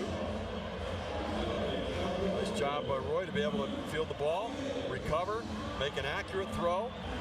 Scope gets up in the air, but just not able to get there. A little confusion at the bag as to who's going to cover as Alex Smith gets over to the bag as he's supposed to, but it seems like the communication might not have been what it should have. Close, but not quite. So 2 down, a runner on at first base. Avila's batting 9th in the order, goes into right field. He's got a base hit. Avila's gets his first hit of the ball game. He's 1 for 3. Lopez will stop at second base. Really like Avila's approach at the plate. He doesn't try to be something that he's not. He's the one guy that has been swinging for the fences. He's thinking, let me go the other way, hit the ball hard with a holder, hold the runner on first. There's a hole over there. Let me see if I can't use that to my advantage. That'll be hit number 6 for Puerto Rico. DeYoung will hand out to the mound here to talk with Alexander Smith. With runners on at first and second now to make sure they've got the signs down with that runner at second base looking in. Top of the order, Jesus Feliciano has walked and scored, grounded out and single. Feliciano's had some pretty good at-bats against right-handed pitchers. Get a look to see how he hangs in against lefties.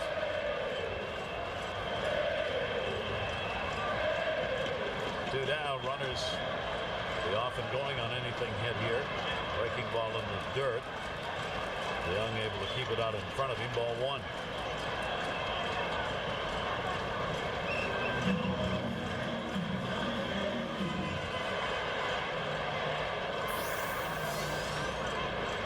Smith with a 1-0 count.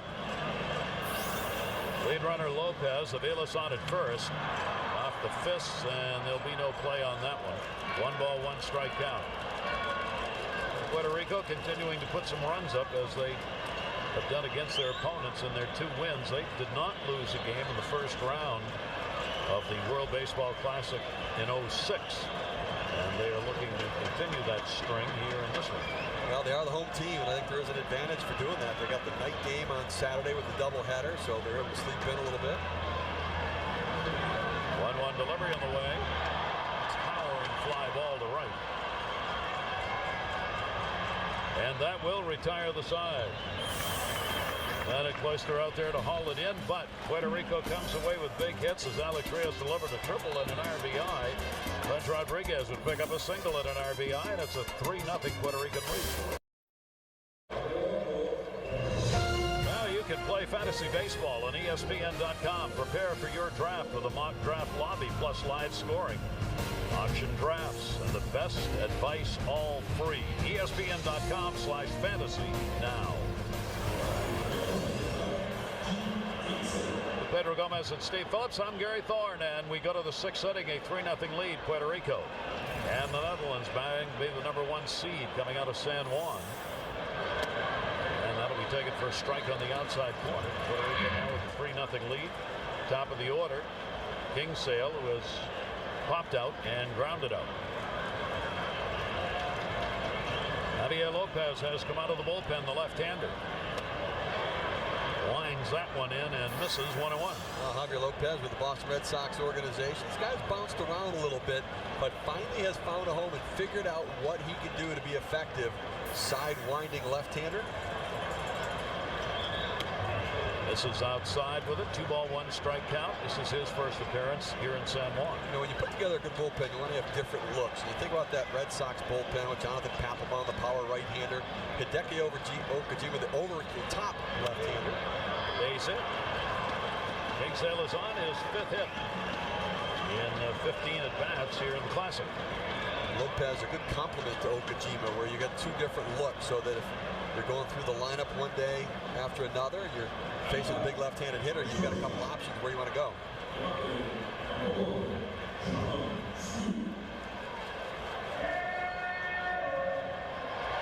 Well, let's see if the Netherlands can battle against Lopez here. Find a way to pick up a run. They have stranded only 3 in the game. They've had only 1 runner in scoring position. And that ended up occurring in the first inning while the 3rd out was being recorded at the plate. When DeCaster doubled and Simon tried to score from first and was thrown out. Only 4 hits on the board for the Netherlands. Scope takes the pitch for a strike, 1-1. Well, the Netherlands can't afford to lose and miss out on opportunities because it's been very difficult for them to lump hits back to back. They just have not been able to do it. You know, we see Kingsale's on base here, but Charlon Scope has 0 for 13 so far on the World Baseball Classic. They have drawn only 1 walk, the Netherlands have, in the ball game. Jonathan Sanchez, Orlando Roman, and now Lopez have forced them to hit the ball. 2-1 strike count. Pretty good lead at first. Lopez will hold him close. Probably not going anywhere. Tough to take chances and run into outs when you don't get that many base runners as it is. On the other side of it, if you're not going to get many base runners, maybe you take a chance and you do go. You've got 3-run deficit to make up and not a lot of power in your lineup. You have to peck away at it.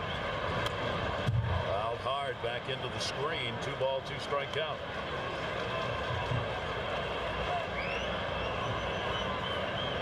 Both of these teams will move on to Miami to work in that pool, along with the U.S. and Venezuela, who are playing tonight in Toronto, as each of the sites will close up their work in the 09 World Baseball Classic.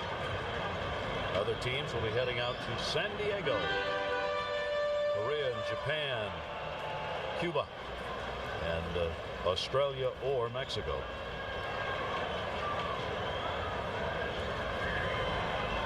Speaking of San Diego, I do want to note to the Marines who are out there, there's going to be a special baseball umpires camp that is going to be run on Monday, March 16 at Tony Gwynn Stadium.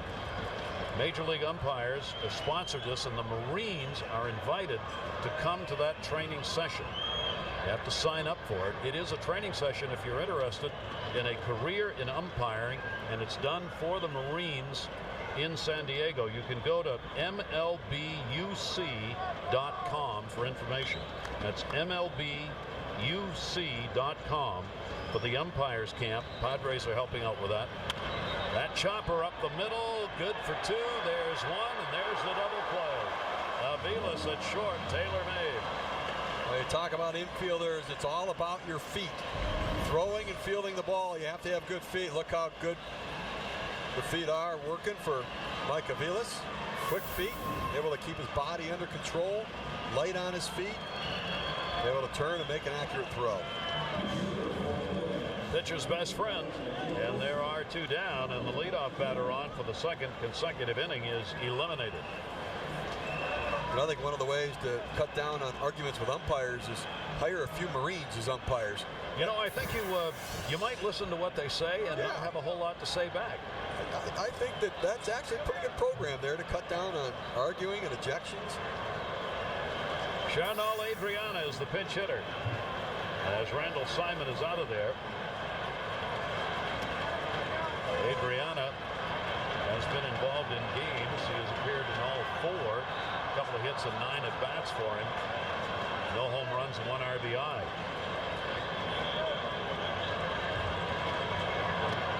Swung out and missed. I see Adriana down there. I just wanted to hug him because that story about him being at AAA, they told him before the AAA game he was going to the big leagues the next day. And during the AAA game, he broke his ankle, didn't get the call up and never got called up to the big leagues again. I mean, that's a sad story.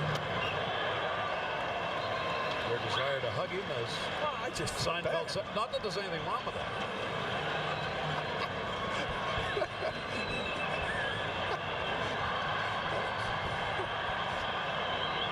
It's empathy. Empathy for people. Empanadas are very good. They make some really good ones down there. That one misses inside, and a 2-ball, 2-strike count with 2 down. Adriana.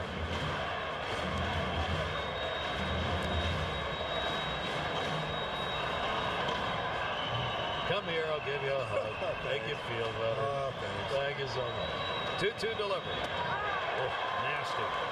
Lopez got that one on the inside of the fist and faces only 3 despite a leadoff single. Puerto Rico on top of the Netherlands, 3-0.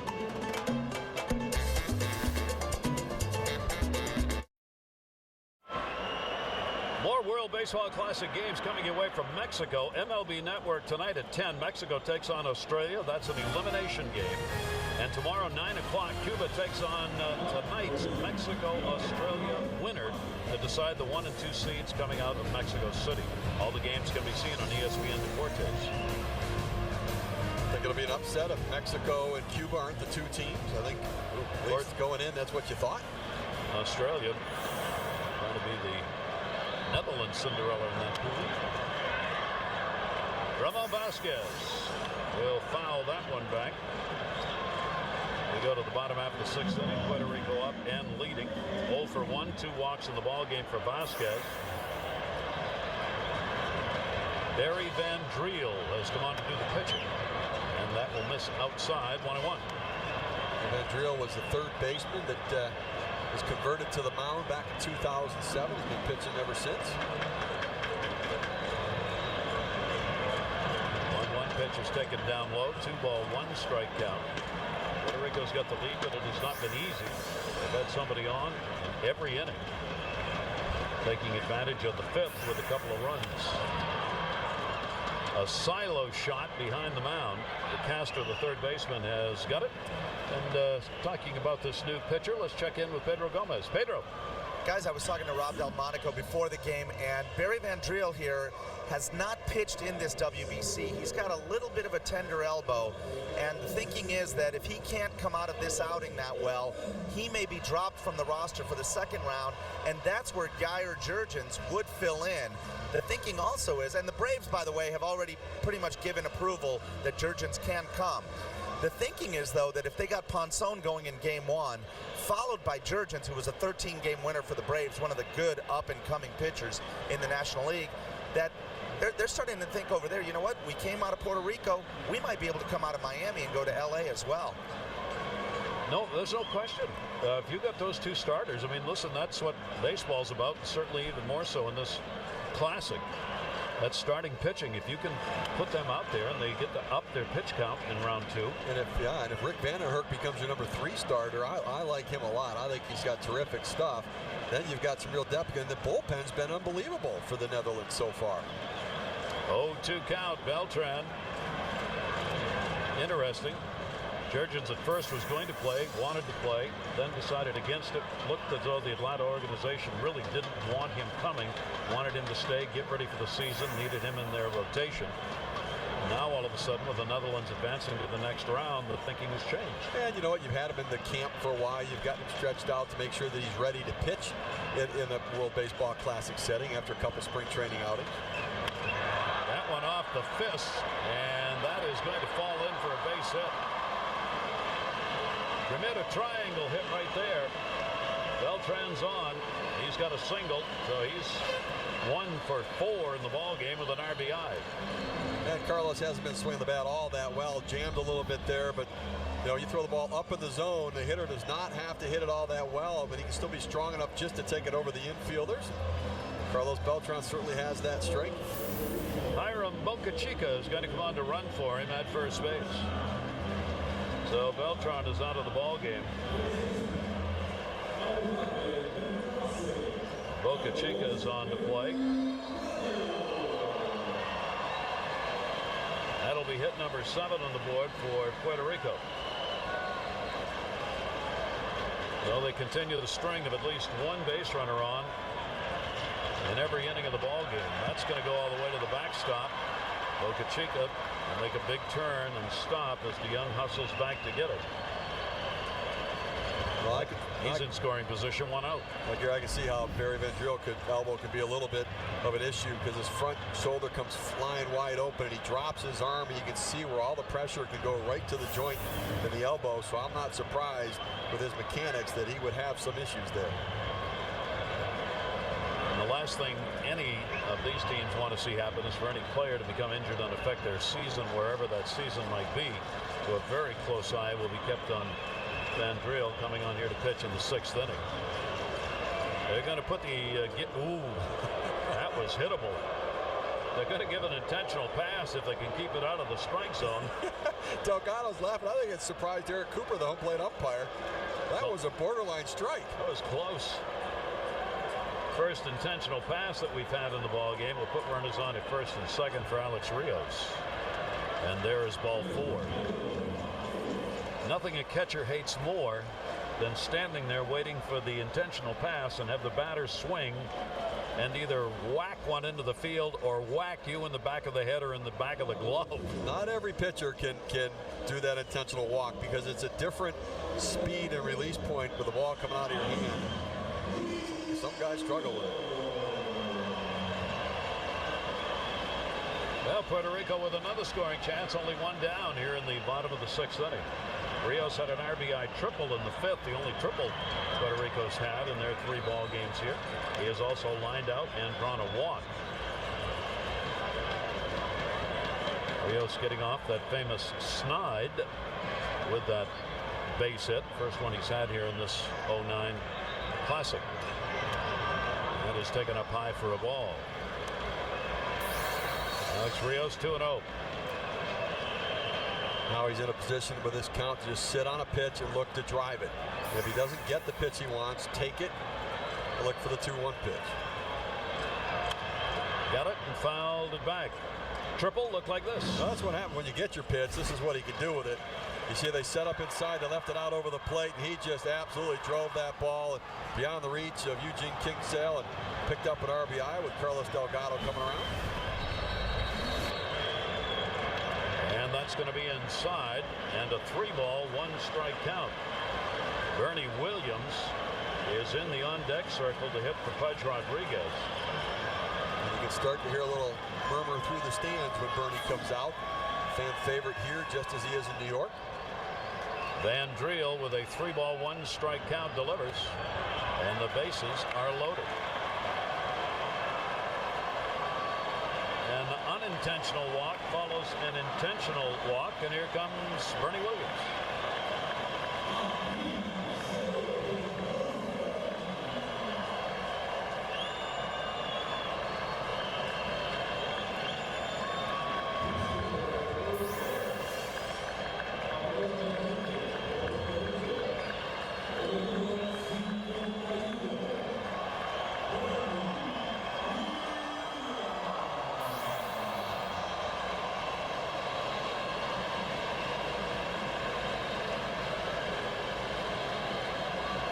Fans know along with Bernie this may be it.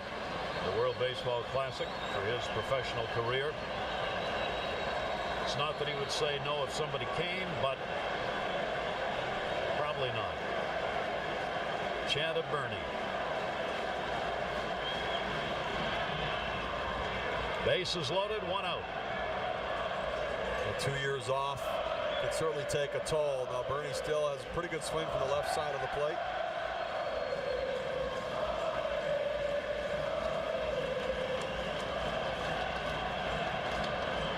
Infield a double play depth. Williams will take the pitch away. A 1-ball, 1-strike count. He has had 2 at-bats, 0 for 2. Both and a couple of walks in the times he has gotten on.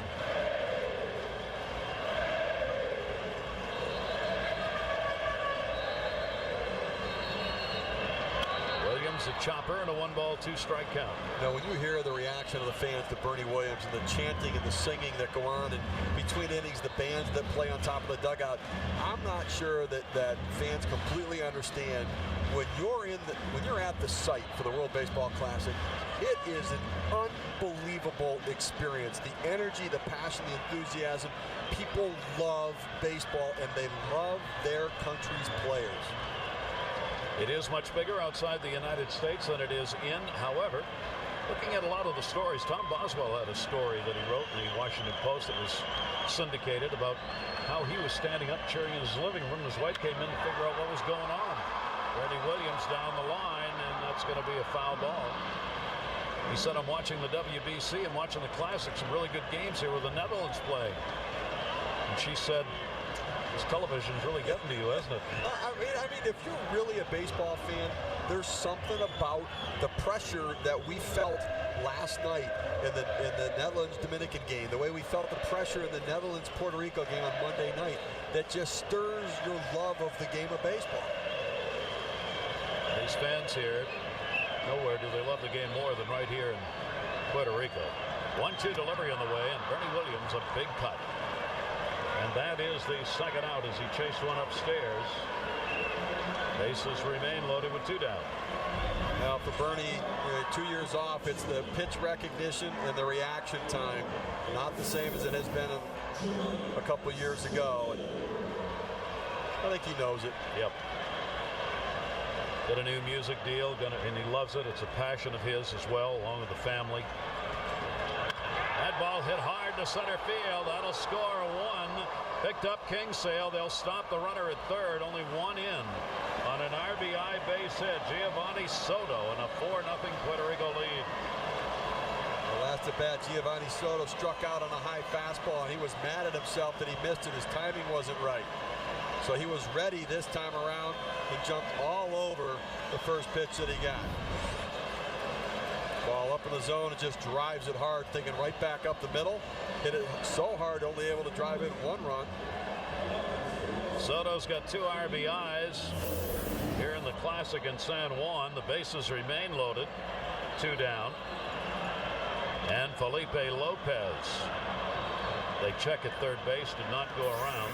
Lopez 1 for 3. He has a single.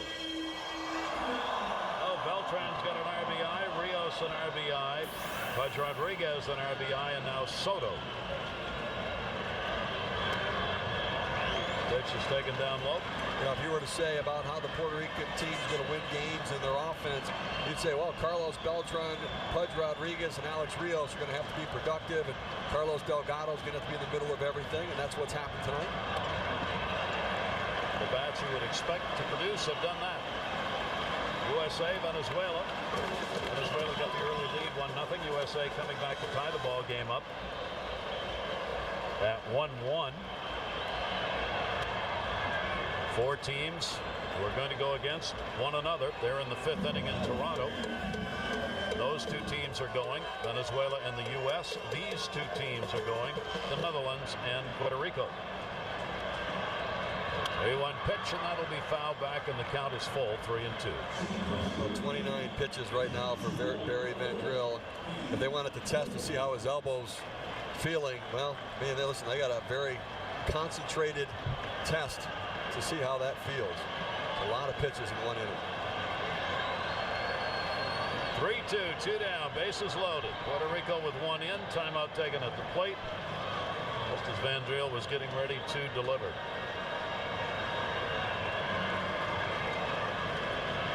Base runner after base runner in this ball game for Puerto Rico. It's been a matter of getting him across, and got him on a called strike 3.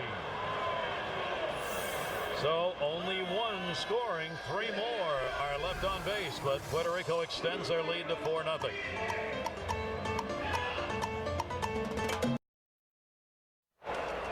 So keeping you updated as the first round of the 09 World Baseball Classic is coming to a conclusion. 3 sites still in action. In San Diego, Korea, Japan, Cuba are all going to be there, and the winner of the Mexico-Australia game to be played tonight will also be there. And then in Miami, U.S., Venezuela, they are playing. They are both going to go to Miami. And these two teams, Puerto Rico and the Netherlands, have also qualified. They will move on. The outcome of these games tonight will determine whom will play whom. Figueroa on the pitch.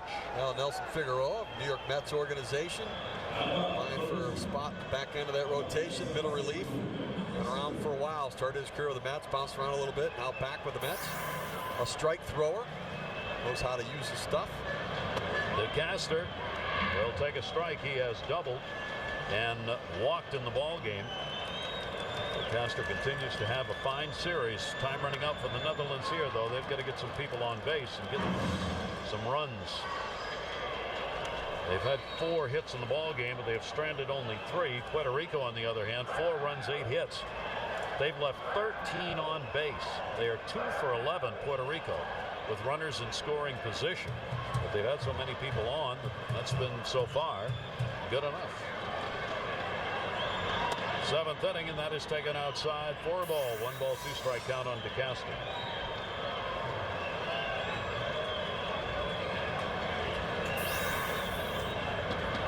Waves at one that time. Figueroa gets the strikeout. Pedro Gomez has got a familiar face. Pedro. Guys, a very familiar face who's been playing in the major leagues for a long time. How much fun are you having, Pudge, playing here? Well, a lot of fun. I mean, when you play like this, it's even more. So, we're doing a good job. The pitchers are doing an excellent job. They're throwing a lot of strikes, and they don't doing too much. And defense and offense, overall, we're playing a good ball. You've been watching international ball for a long time. What's the bigger surprise? That the Dominican Republic has been ousted, or that the Netherlands is the one that's kept them out and moving on? I think both, to be honest with you. I'm surprised that, that we here in Puerto Rico and we didn't have a chance to play with the Dominican team. So, but Dominican did a great job. But these guys, they're unbelievable. I mean, those kids, they play hard. They do the little things that they're supposed to do to win games, and the pitchers, they've been very good. What's your status? What has your agent heard? Well, as of right now, there's some couple of things that they call scoreboards, but as of right now, it's nothing firm. So just keep playing, just keep myself in good shape, and anything happens, I'll be ready. All right, Pudge Rodriguez, who looks like he's in incredible shape, by the way, and we'll take it back to you guys. And he does indeed, Pedro. He looks like he's ready to go, and he's had great at-bats here as well as working behind the plate. He'll get the call. Yeah, I'd be surprised if he doesn't. I mean, he swung the bat very well here. Obviously, not great the second game, but very good the first game. Obviously, big RBI single here today as well. Caught a shutout in his game on Saturday, so I think clearly he can still get it done in the major leagues. 2 down, nobody on. Sidney DeYoung up here in the 7th inning. DeYoung, who is doing the catching in the ball game, has had a single, and he is grounded out. 30-year-old veteran. He was the MVP of the Dutch League back in 2002. Last year had a strong season at the plate. Played in the U.S. at the College of Southern Idaho years ago. Foul back. See a lot of that where players from overseas that don't get much recognition and much scouting come to the United States and play at junior colleges and JUCO schools, trying to be seen, trying to develop, show that they can play at that level, and hopefully have somebody see them and move on. And they get their education while they're at it as well, which is a good thing. And that's on the outside corner for a strike. 2 balls, 2 strikes to him. The pitching right now for Puerto Rico is getting it done. Outside, no runs and 2 hits for the starter. Sanchez over 4 innings. Orlando Roman gave up a hit, a couple strikeouts and 1. Javier Lopez, 1 hit, 1 inning, a strikeout. Now Nelson Figueroa, he takes him down 1, 2, 3. And it's 7th inning stretch time in San Juan, where the host team Puerto Rico has a 4-0 lead.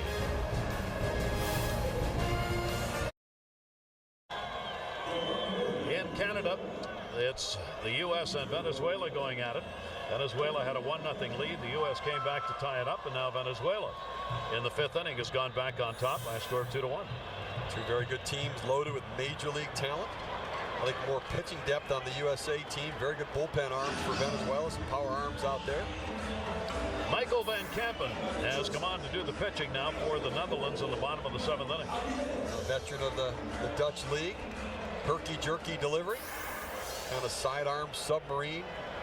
Arms and legs flying at you. He has been a closer in the Dutch leagues. Save man tied for the league lead with 8 in 23 games in 07. Pitched in 08 in the Olympics.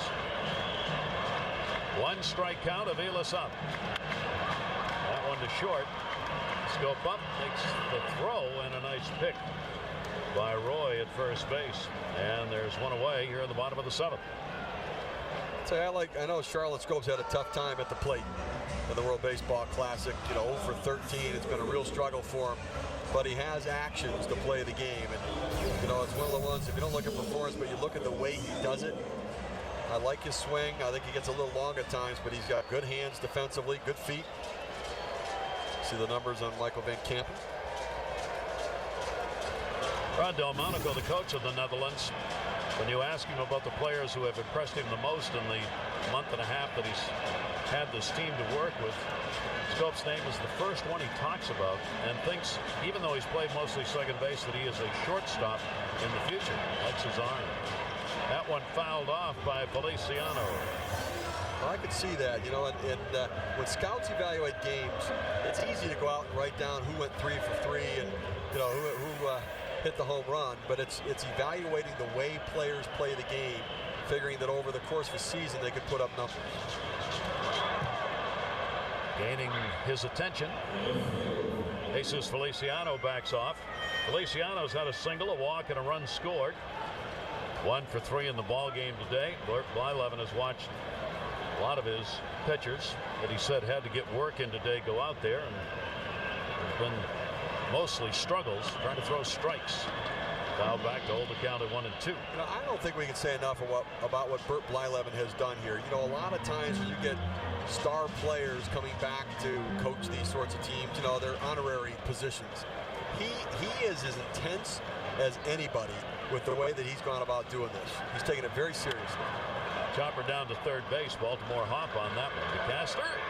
And another nice play made at first base. Roy's had to scoop a couple of them there, and there are 2 down.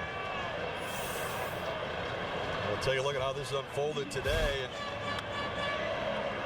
see the ball hit into the gap right there, but an outstanding relay throw. Nails Randall Simon at the plate in the first. Alex Rios hits one in the gap beyond the reach of Eugene Kingsale.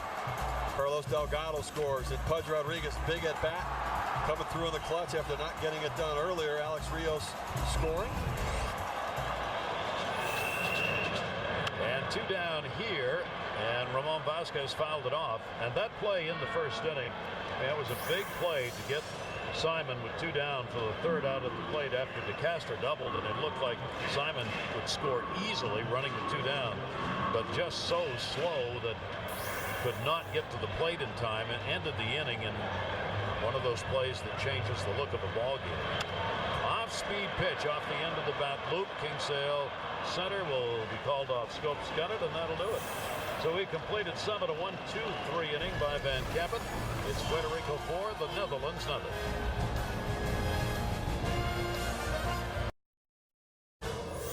Boy, Notre Dame really just kind of fell apart second half of the season. There's Ivan Maldonado coming in to pitch. Another New York Mets pitcher, AAA, New Orleans.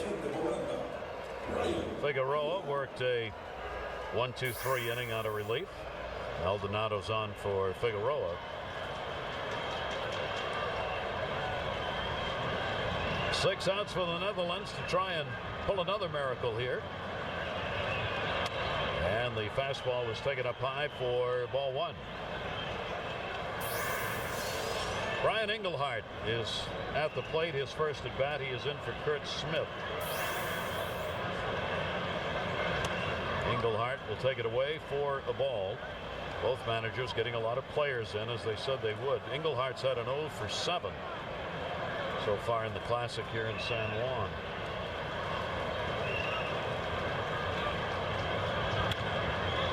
Not anymore. Base hit on a one-hopper to right. Rios up, and the leadoff man is on here in the 8th inning. Jose Oquendo was worried about some of his pitchers that had been sitting for too long, so he wanted to get Maldonado and Lopez into the game, and Roman as well. And being able to do that, and he said the #1 priority was, I want to win this game. The other stuff, I hope, takes care of itself. So a leadoff man on. That'll be hit number 5. 4 singles and a double in the ball game for the Netherlands.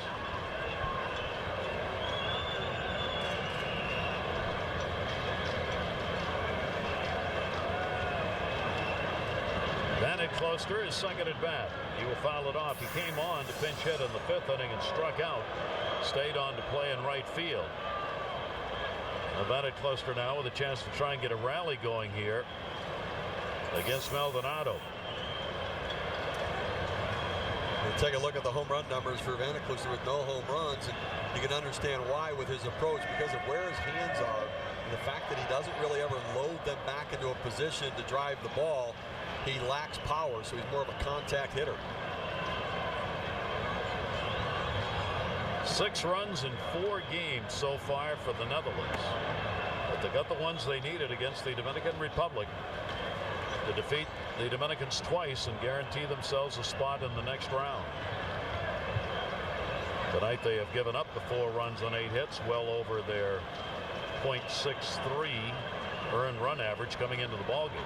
1-2 delivery. That is inside with a slider. 2-2. You know, as much as Dominican players and fans back in the Dominican Republic are upset, their management team that put the club together are upset, there are general managers back in the United States that celebrated as hard as Netherlands did after that victory, because their star players are not coming back to their team. As much as they want to support the World Baseball Classic and they were happy their guys were able to represent their country, they're that much happier that they're back in their team's uniforms and assimilating back into their club, getting ready to play. 2-1 count with a runner on at first base, and that one's going to be a base hit into left field. So there are 2 on. Vannet Closter delivers a single. 2 on, nobody out. Talked about Vannet Closter being more of a slap hitter, the ball away. Just taking the bat head directly to the ball, no wasted movement, not looking to drive it or hit it to the wall. Just make contact and get it to the outfielder. That's the first time in the ballgame the Netherlands have had 2 guys on base. They've not had a chance with a runner in scoring position in the game until now. And a bunt shown by Dursman, the number 9 hitter, a strikeout victim twice in the ballgame. So I don't particularly like the bunt in this situation. I know Dursman's batting 9th and not that strong of an offensive player, but you need to play for a big inning. You're down 4 runs. You're running out of time right now. Be cutting the deficit in half and hoping that the next inning you're able to put together a couple runs. You're not going to be able to. You haven't shown the ability to be able to do that. I'd swing the bat. See whether or not the strategy will change here as Maldonado is talked to.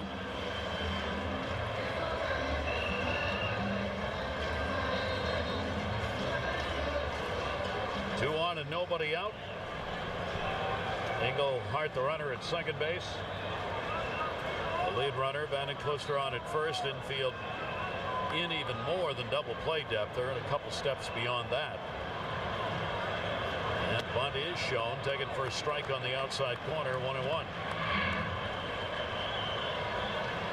Dursman has picked up 1 hit here in the Classic. Hasn't been able to get around last couple of at-bats. Staying in at third base, Vasquez. 1-1, pulled it back, did not go after it.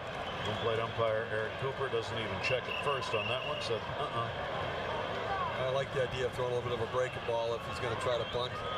A lot of times for a hitter, particularly if it's a curveball instead of a slider, because you're changing the plane and the hitter's eye level. Tough pitch to bunt. 2-1. Dursma lays it down, and it will roll foul. Don't get any help here unless there's a little rock in the chalk. Yeah. The artificial carpet. I think for the most part, the field is played well. It's not an overly fast turf infield. It is that field turf that you see in a lot of the dome stadiums. This is one of the few outdoor baseball facilities that has the field turf.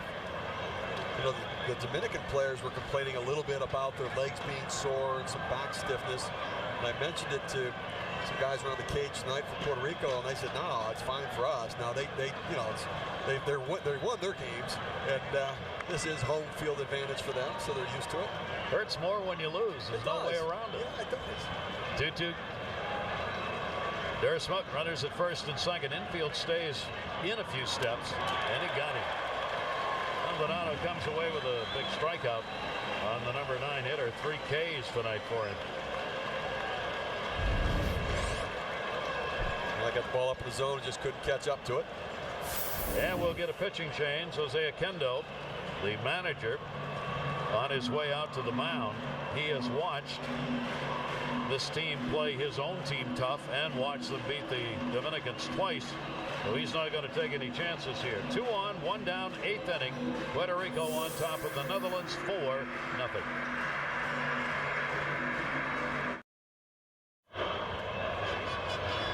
Battling for the top spot coming out of Toronto in that pool, the United States and Venezuela. Venezuela in the 5th with a 2-1 lead. And if it were to end like this, and our game ends like this as well, it would mean that Venezuela would match up against the Netherlands. The United States and Puerto Rico would be playing each other. These 4 teams moving on to Miami, while the winners in the other 2 pools move to San Diego. Pedro Feliciano comes on to pitch. Well, veteran left-hander, situational lefty for the New York Mets.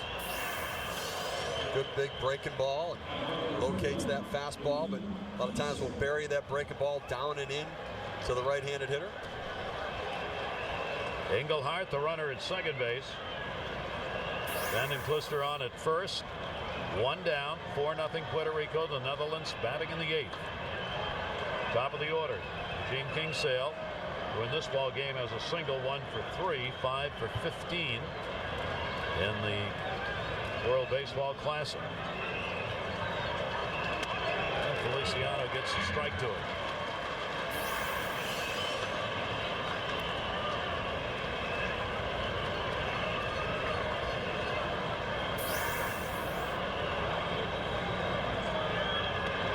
Down, and a bender that will miss inside. 1 ball, 1 strike count. Well, that was that big breaking ball, that sweeping slider that he has. He'll throw a fastball on the outside corner to try to get a right-handed hitter to reach out there and then come back with that slider and lock up the right-hander. 1-1 delivery to him, outside with it, and that will miss. And a 2 ball, 1 strike count. Kingsale trying to work his way on with the runners on at first and second. A chance to load the bases up. A base hit. He can get the Netherlands on the board. 6th pitcher used by Puerto Rico. Maldonado responsible for the base runners. 2-1 delivery. Foul ball. 2-2. You know, I go back to Dersma's at bat where he tried to bunt, and then with 2 strikes went to swing the bat. In my opinion, I would not have bunted, but if I were going to bunt him, then even with 2 strikes, I would have had him bunt again anyways. If you didn't think that this was a situation he was going to get a hit, keep a rally going, then I would have taken all 3 strikes to try to get him to get the ball down and advance the runners and at least try to pick up 2 runs this inning.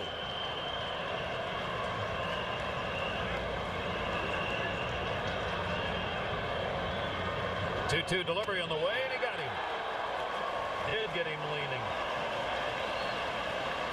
Effective pitchers pitch to both sides of the plate so that the hitter can't just narrow him in on one or the other.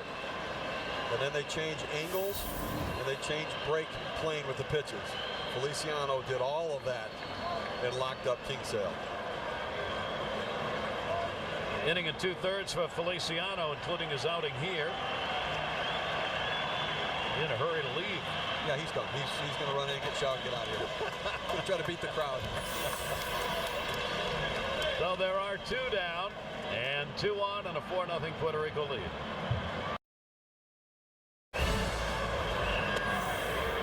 And Rivera, Saul Rivera comes out of the bullpen and throws a strike. 2 on, 2 down. Netherlands trying to get a run in here in the 8th inning, and Jose Oquendo making sure his bullpen gets a little use here with Rivera. Pitch taken up high by Scope. 1 ball, 1 strike count. Rivera, workhorse in that Washington Nationals bullpen. 76 appearances last year, and how about averaging 72 appearances over his 3 seasons with the Washington Nationals. He takes the ball when the manager signals to the pen. 1-1 to Scope. Ground ball towards short. Aviles up with that one. Will go to second base, and that will do it. So first 2 batters got on for the Netherlands here in the 8th inning, but they could not push it across. Puerto Rico's used 7 pitchers in a shutout. 4-0. More World Baseball Classic games to come your way from Mexico on MLB Network tonight at 10.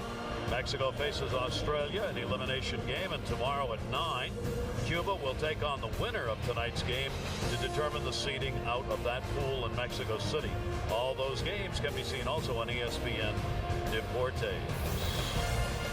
The Capris are on hand tonight. Sing it out, all you rock and roll fans. They are? There's a moon out tonight. We've had some beautiful weather here the past week in San Juan for these games. Temperature has been in the lower to mid 80s during the day, and then cooling down at night to the mid to upper 70s. Boca Chica will get his first at bat. Takes that for a strike. Van Kampen remains on, pitching for the Netherlands, coming on in the last inning. Boca Chica came on as a pinch runner earlier.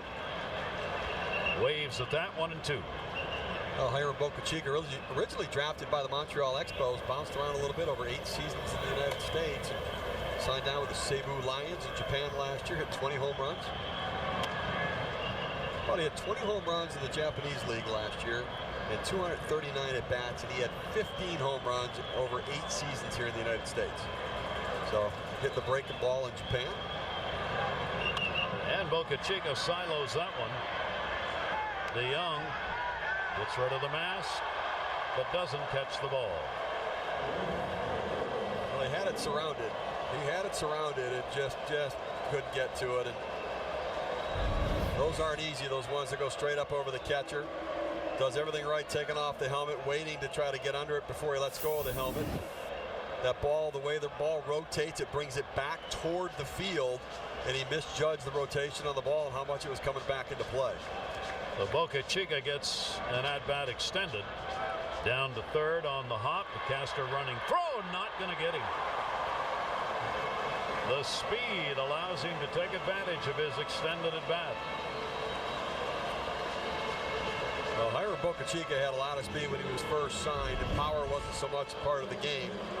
See the caster get to it. Takes a little bit of time getting out of the glove, but quick flick, doesn't get it over there in time, and Boca Chica smells base hit, hustling down the line, and just able to beat it out.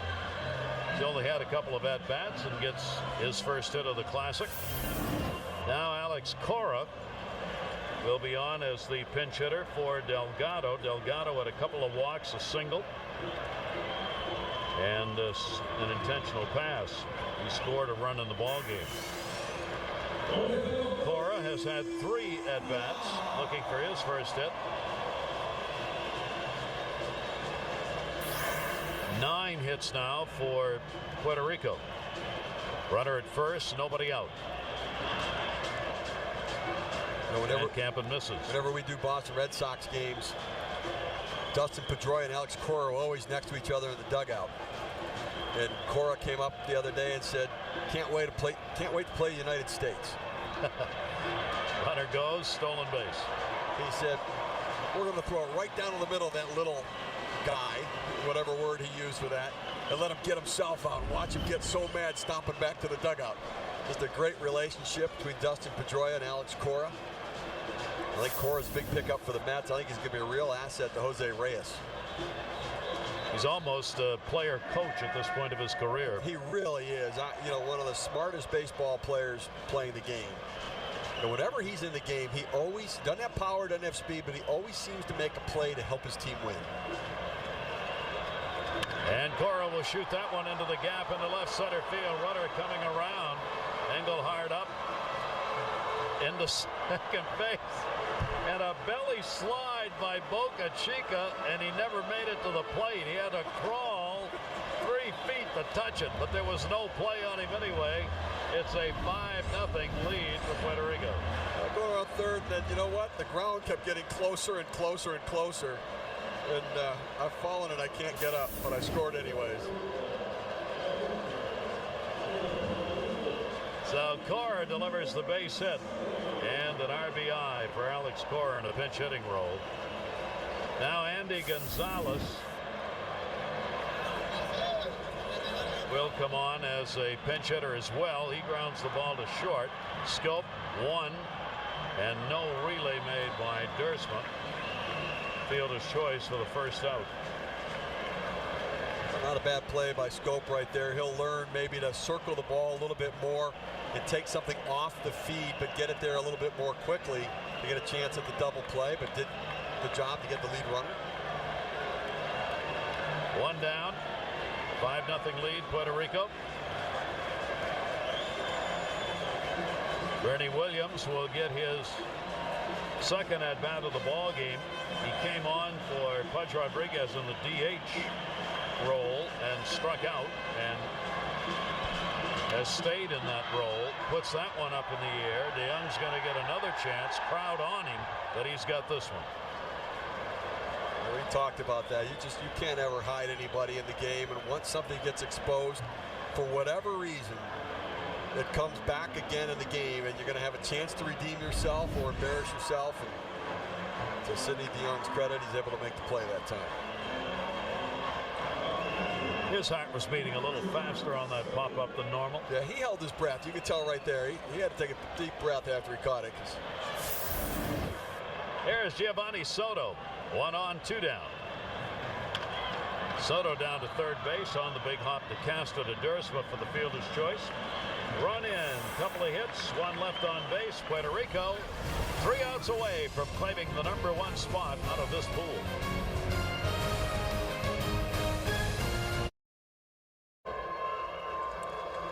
We are back with a 5-0 lead for Puerto Rico going to the 9th inning. And a chance to be #1 out of this pool. I want to remind you, coming up next is the Northeast Conference Championship as Mount St. Mary's takes on Robert Morris. That's coming up as soon as we have completed this ball game. Cora is going to stay on and play at third base. Vasquez or Delgado at first. Gonzalez will stay in the ball game and play in right field. And we will get a new pitcher. Well, Fernando Cabrera, who will be the closer for this Puerto Rican team in games that they need somebody to close. For the Boston Red Sox organization right now, played with the Orioles last year.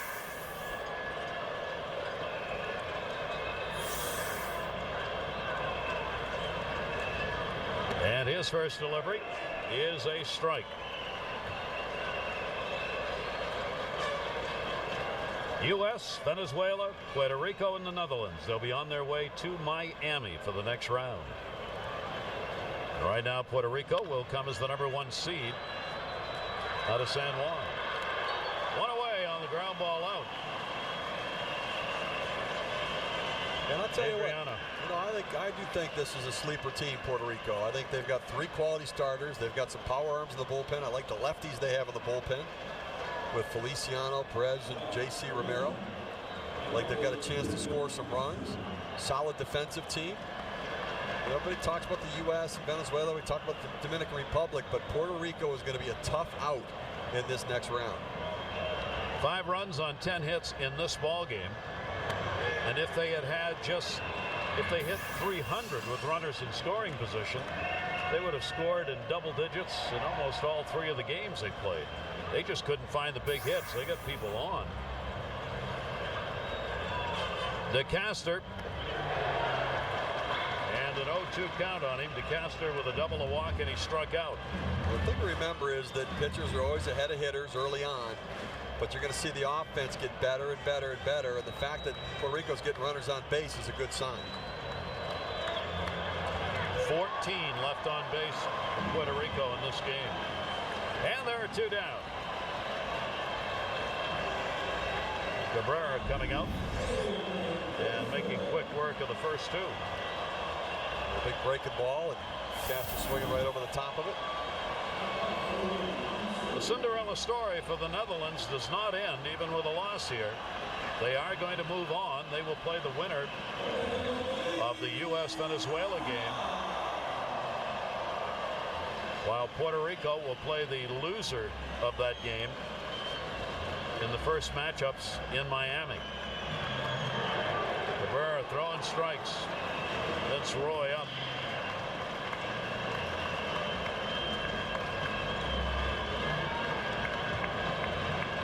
Jose Akendo's team looking to go 3-0 here in San Juan. Check swing, and he went around. 19,000 plus sellout crowd on their feet for their team.